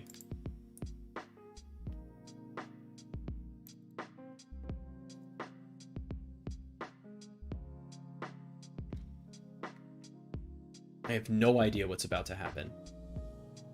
I have some idea, because we had the Joe Sandbox report tells us that we're going to see stuff turn into, like, RYK. Things are going to start getting encrypted on this machine, and we're going to start getting ransomware notes. Now, this is totally isolated. This machine is not connected. The only other thing it's connected to is the security onion, but it's a closed network with the security onion. So here come these executables, right? Pretty concerning. Now, as this is going, let's see if Security Onion is picking up anything.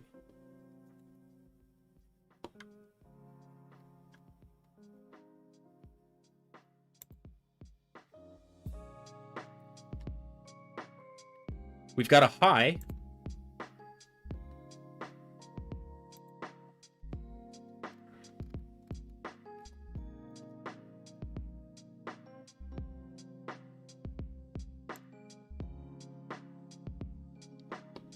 Sysmon, suspicious process, svchost.exe. Let's see what this is all about. So that suspicious process actually worked out for us. Let's see what this event is.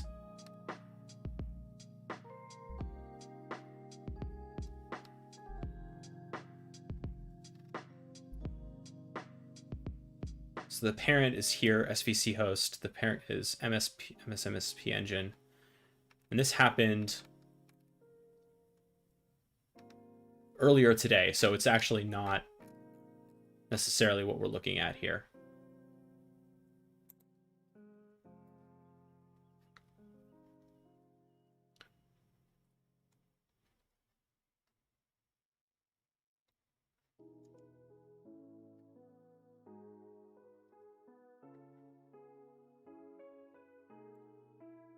Let's look at everything coming from our Windows machine.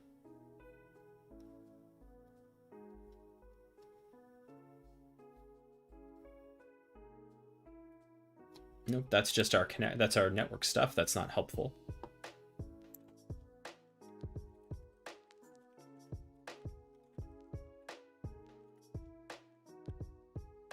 Let's see what we can get here. Indicators. A lot of file creates.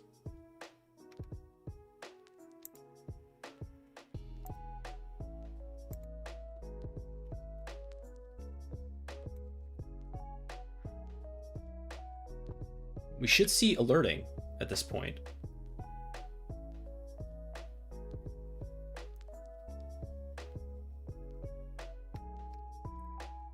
Let's look at our most recent stuff.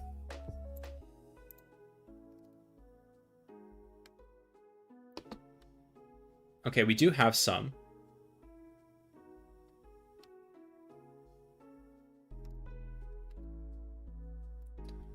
Defense evasion, initial access, persistence, privilege escalation. So we have some stuff going on. Services. Let's say account was successfully logged on.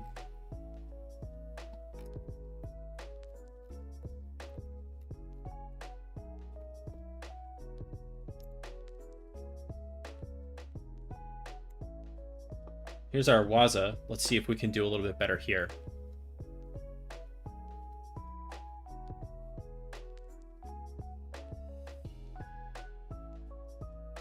We have one alert from Flare.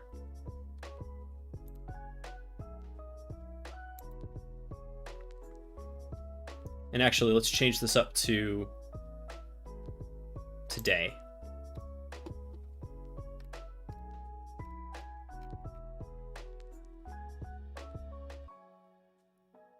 Okay.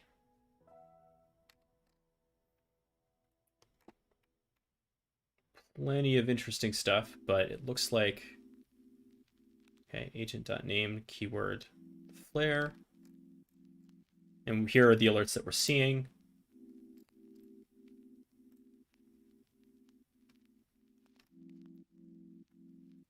But these are just events, not necessarily alerts.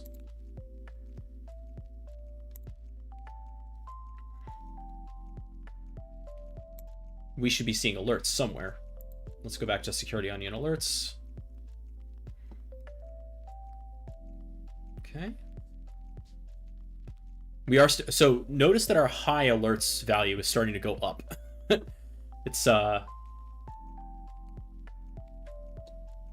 that's suspicious.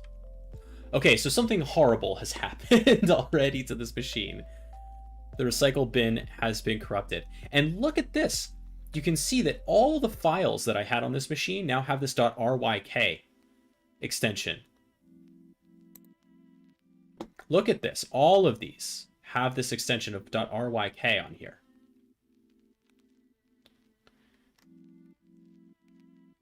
Which means that the machine is absolutely ransomwared, right? Everything that I had on here has been completely messed up, other than this Ryuk readme.html.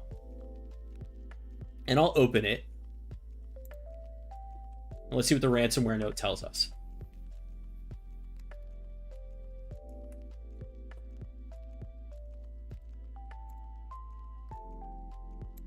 So this is the ransomware note from Ryuk.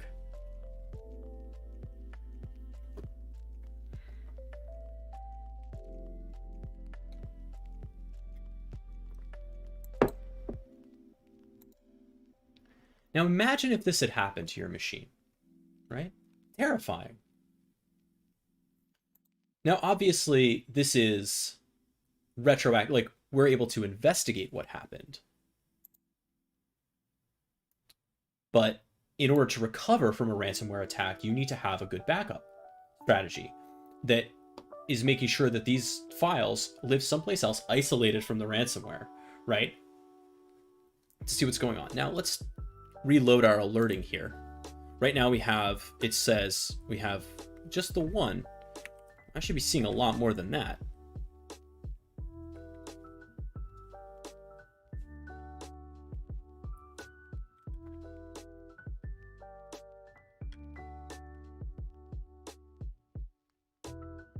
And as a matter of fact, let's go to our playbook, because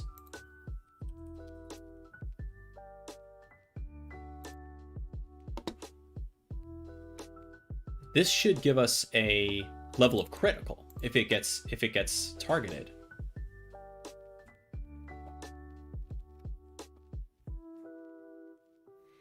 And we believe that it actually did happen this way. So let's take a look.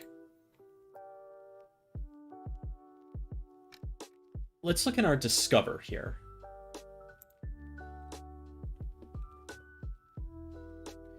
And we're going to look for, yeah, agent.name is going to be Flare, of course. Then we're going to say and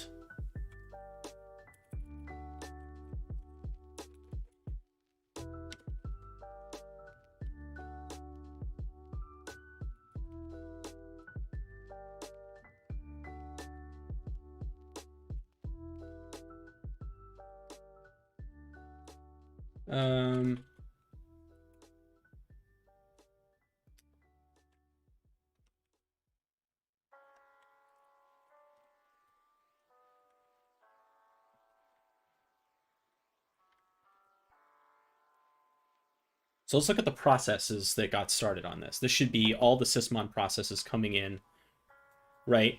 So this looks like it's working. Now let's look at the process process.name.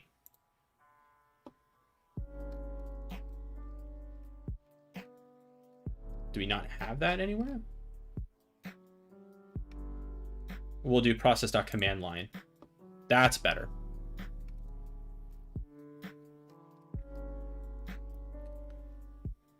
So here we go. This is it right here. We're seeing the ransomware take place right here.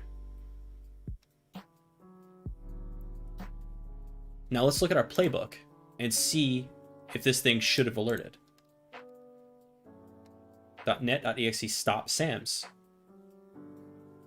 So anything /net.exe stop SAMs. And let's look at the actual stop SAMs. So this should have caught.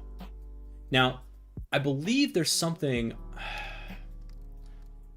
Let me go to the analyst VM SOC playbook. There's something about the rules and like how often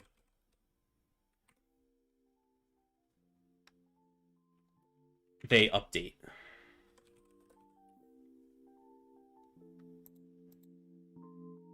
SO playbook sync runs every 5 minutes. So we gave it 5 minutes between creating it and running it, right?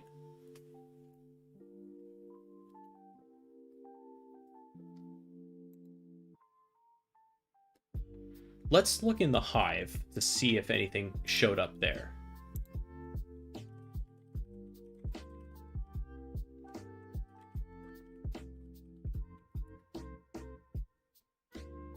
No. Then what should happen is that the Hive would create a new case based on this, right? So if we look at, let's look at the elastalert config. Windows sysmon operational.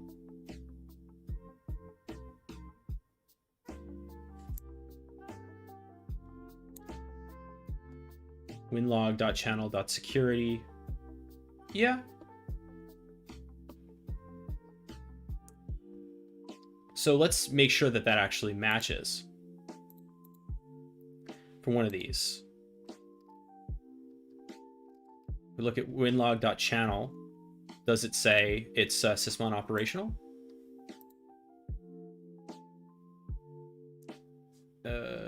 Well, channel says it, but does channel.security say it? No. So the rule was actually set up incorrectly. Which sucks. So we should edit this play and change this. And let's actually look at the event.code.security, right?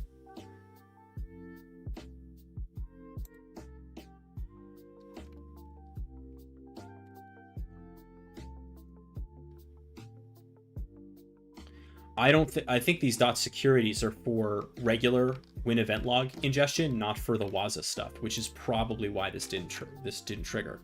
So let's edit this and see if we can fix the. I don't want to change the Sigma rules. I want to change the. Yeah.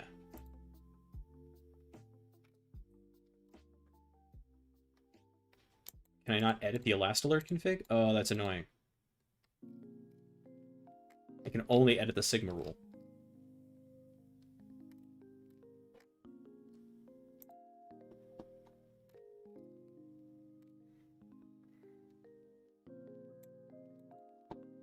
Let's go back to Discover and let's see if I do.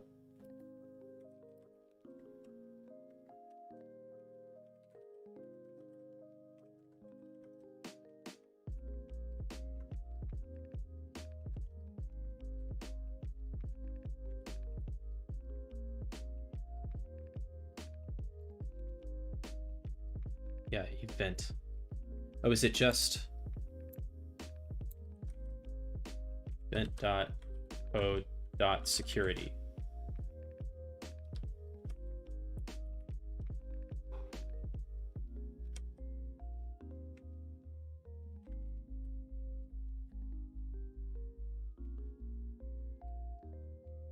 Okay, so they are there.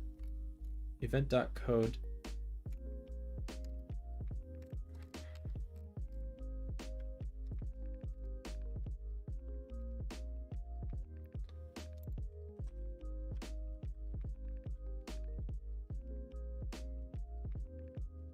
I'm curious what the event.code.security is then, because I can't see it in the actual fields.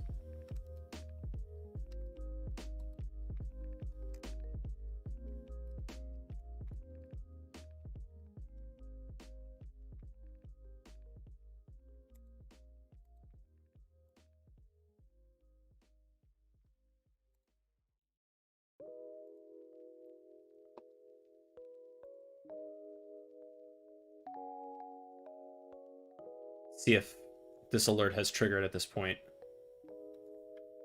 Still no.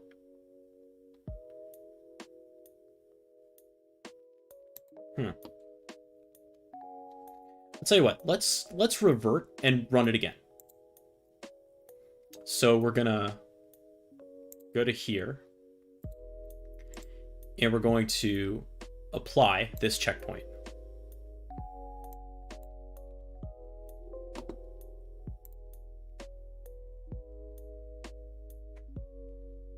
Which should bring us back to that point, and hopefully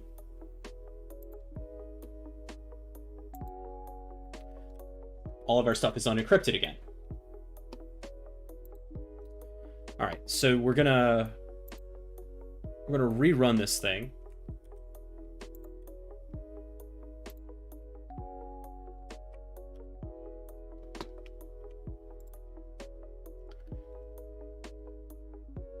And, oh, we got to turn off Windows Defender because it's going to yell at us again.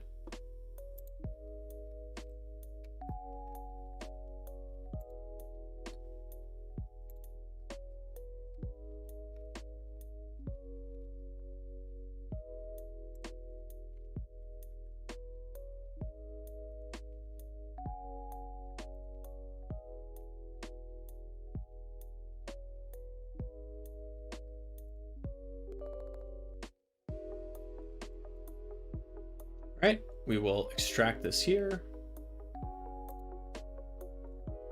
Infected. And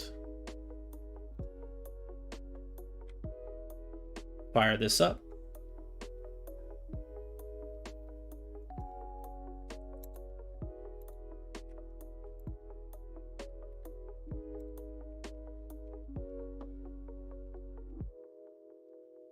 We've definitely given it ample time for this to alert at this point. So we absolutely should be seeing a critical come in somewhere in here.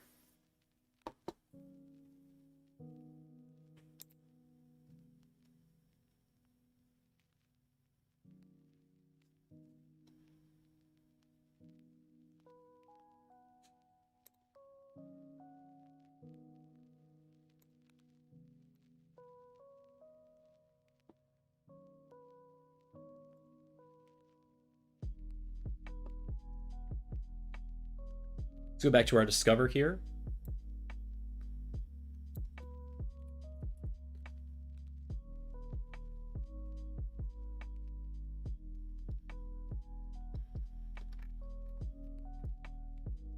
So this just happened.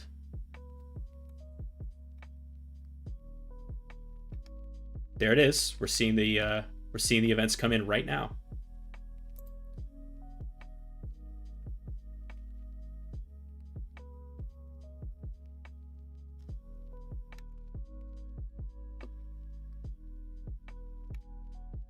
Now, it looks like we're not seeing the SAMs or audio service stuff happen just yet. But it won't be long, I don't imagine. Yep, there we go.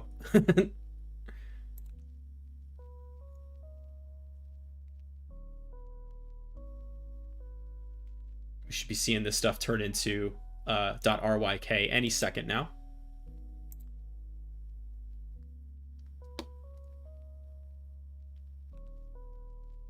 There we go. Okay, so we're getting stop SAMs. Now let's see if our alerts pick it up this time.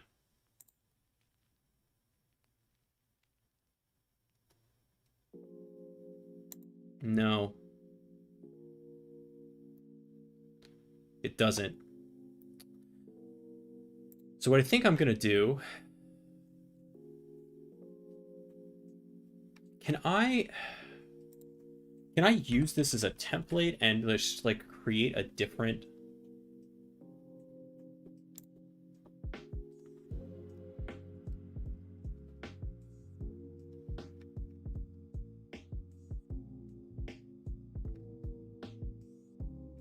I don't know why I can't edit the last alert config, because I feel like that's what's burning me here.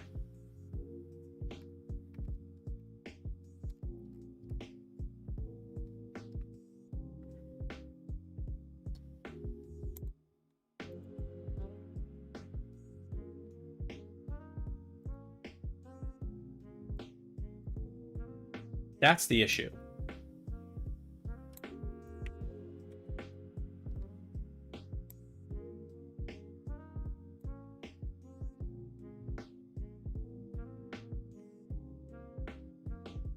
So what we're going to try to do is we're going to make a new playbook.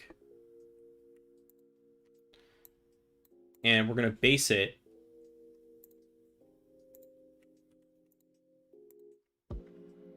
Oh, are you kidding me? So if I copy this over, what is it, auto-generate the Elasticsearch query?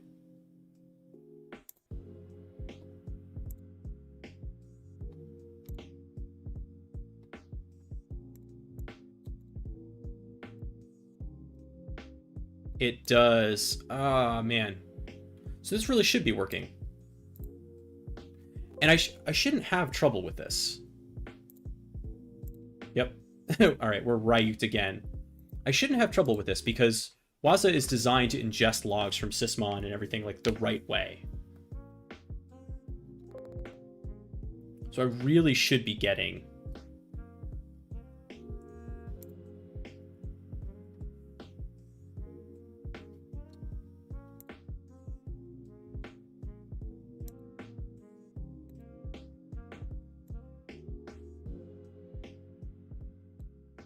Okay.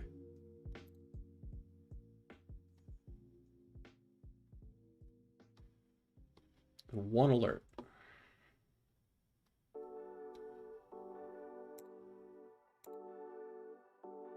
And no cases in the hive.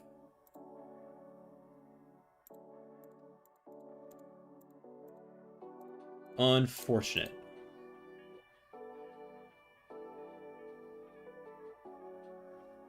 So we can see it happen if we look at the events, right? We obviously are seeing it happen, but it's not like we're seeing it, you know, pick up.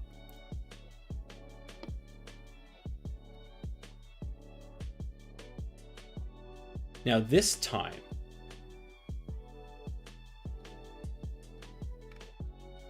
we're going to revert it, because obviously this is now unusable. This time we're going to revert it, and we're going to leave Defender on, and we're going to see if we get alerting there. Although we didn't the first time.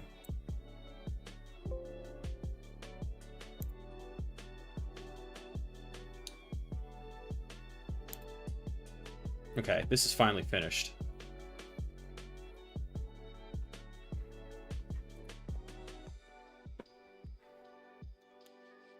What I'd like to do is write a custom rule for DBWA.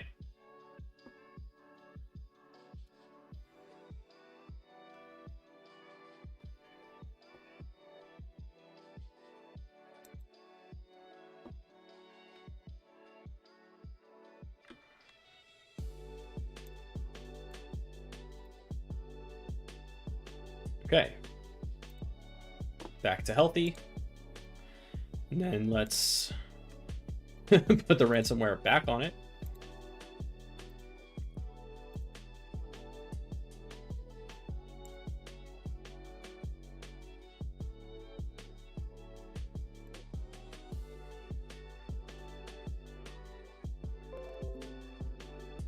Okay, Defender has detected threats, but let's say I'm being stupid and I run it anyway. Okay, so that's all good. Now, I don't know if that's going to trigger an alert here. Probably not, right? Because it's a last alert that's doing it, not like automatically seeing Defender.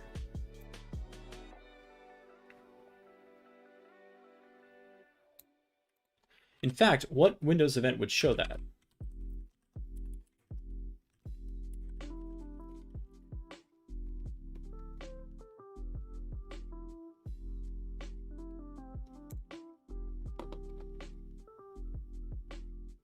I don't know. Get out of here, Microsoft. Don't make me log in to get this answer.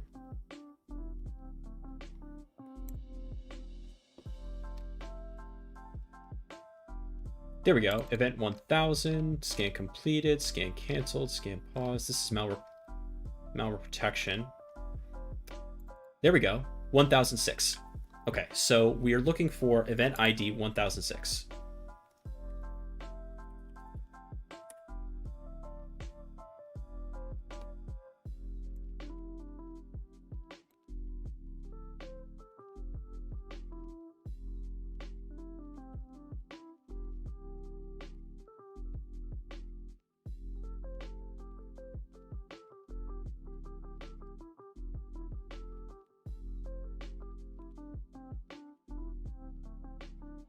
Nothing.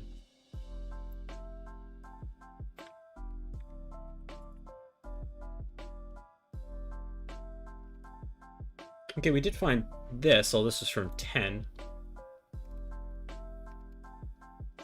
Yeah, that didn't actually help. We may not be set up to watch that log file, which might be why.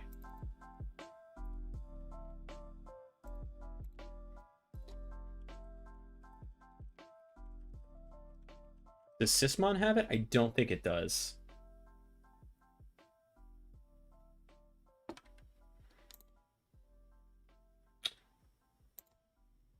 Let's look at the event IDs just in case.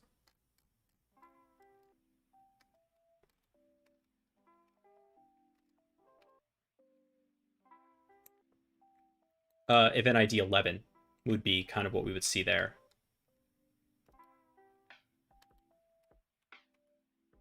Yeah.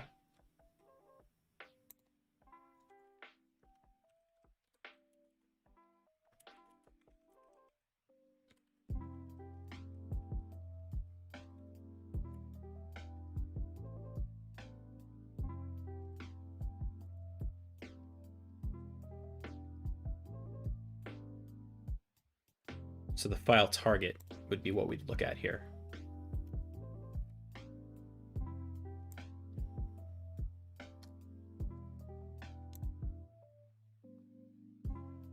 Oh, not what I want to do.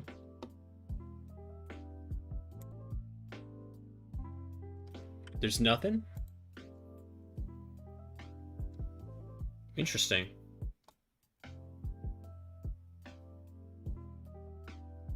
Oh, no. There we go. I was like, what's going on?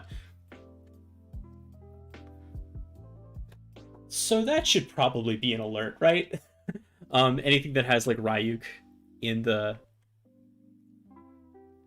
Right, so we should create a new play. And honestly, my Sigma is garbage.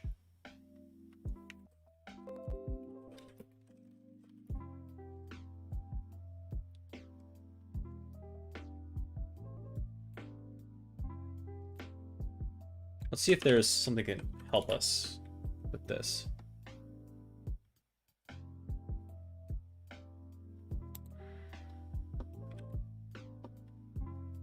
Not really.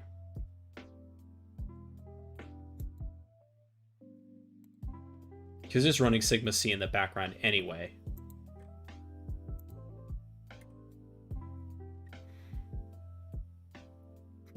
So what we want...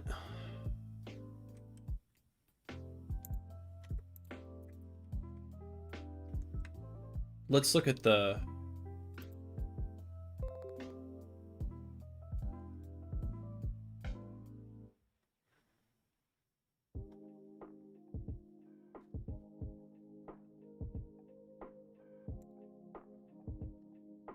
Let's look at the sigma rule here.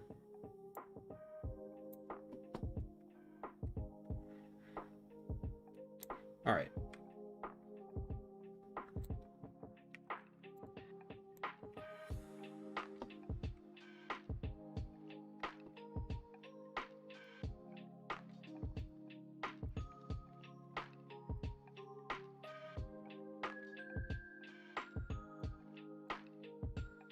This detects the Ryuk ransomware ransom notes, hopefully. I am the author of this one. Category should be file right.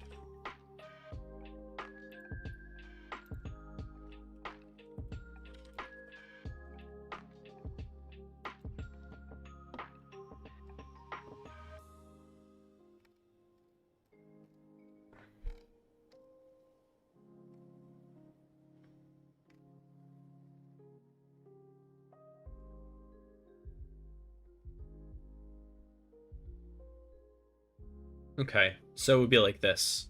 Detection event ID 11. Target file name. Okay, okay.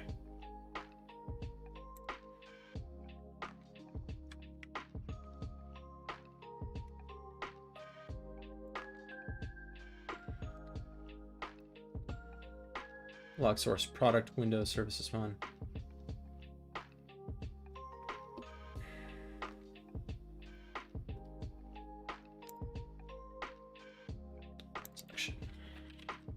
Event ID 11, right?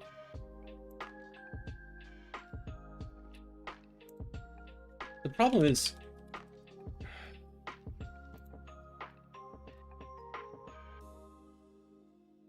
okay, I should just be looking at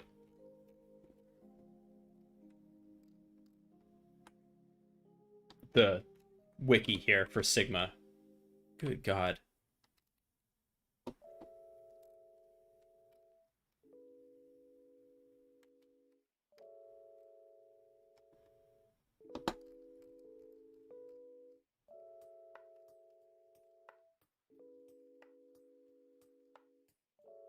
Log source.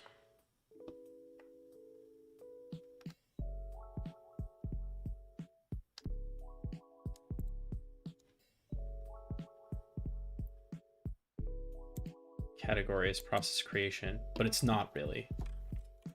It should be file right, I think. Product Windows detection event ID is 11, and then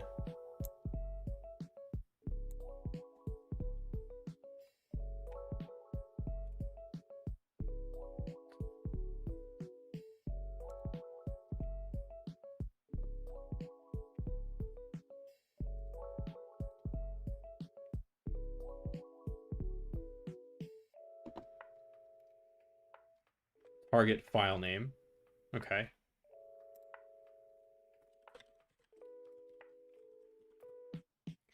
And that's a list, right? So we would do like,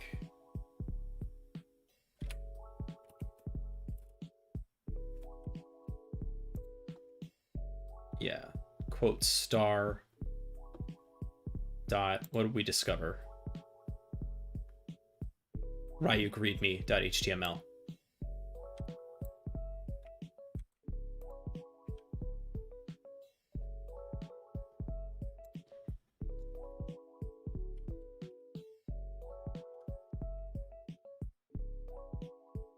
Like that. And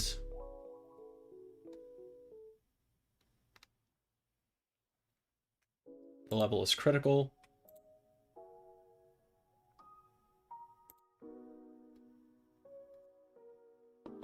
Uh-oh.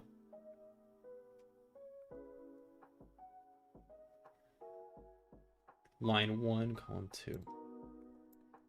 Oh, this should just, I see. It should just be the YAML. The stuff I copied out from the text box was not helpful.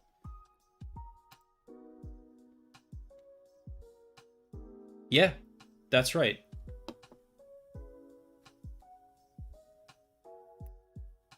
$11.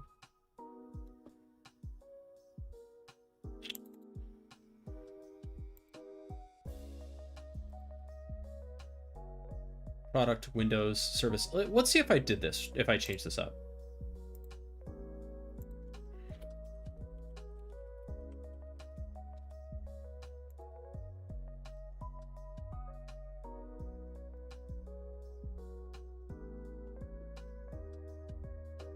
So that does change this up. Windows WinLog channel security.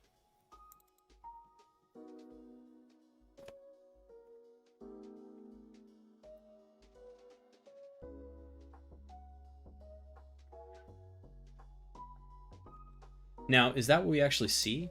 We see, if we look at one of these, we see like winlog.channel.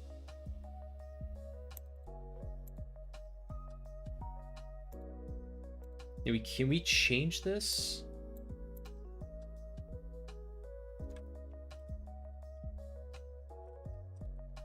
The OSSec, which is what WAS is called? No. We have to change it to sysmon.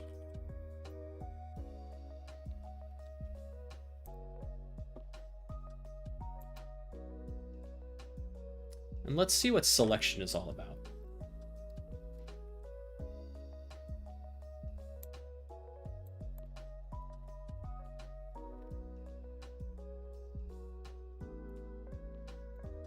Selection and filter. I see. Condition, selection, not filter. So I see. So we're creating a condition and a filter, and then we create the rule to say this and not this, basically. Interesting. So event ID is 11.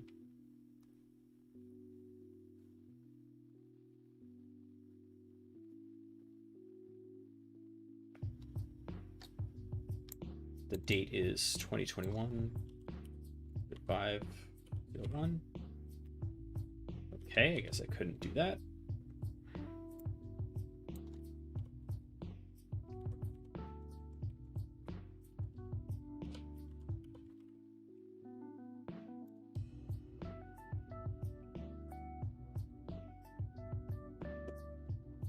Okay, well, we see that happening right here.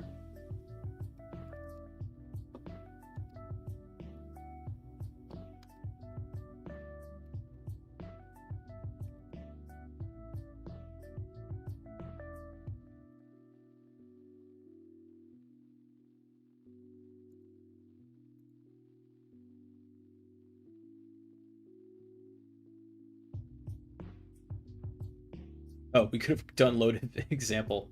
Well, that would have been better. But let's just create this play.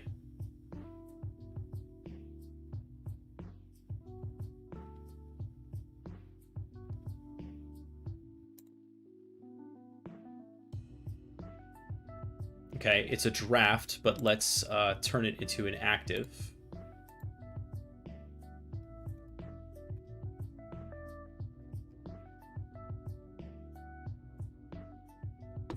Okay.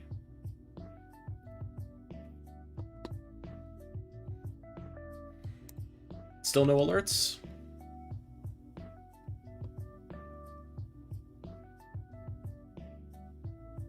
So disappointing. All right. Our Ubuntu machine is up. I think I'm at a point where I want to stop for today because there's a lot that I think I don't yet understand about how to make this alerting work. Let me just revert my poor ransomware machine. Well, I guess it wasn't ransomware because Defender actually did its job. Nevertheless, I'm going to revert it. And then next time, we'll see if we can do a little bit better with the alerting and creating signal rules. We'll dive into that more deeply next time. So let's see if there's someplace I can send everybody.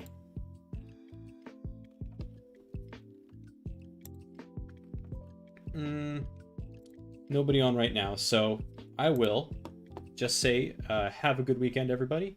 Take care of yourselves, take care of each other, and I will be back on Tuesday doing red team stuff, offensive stuff, and Wednesday doing programming.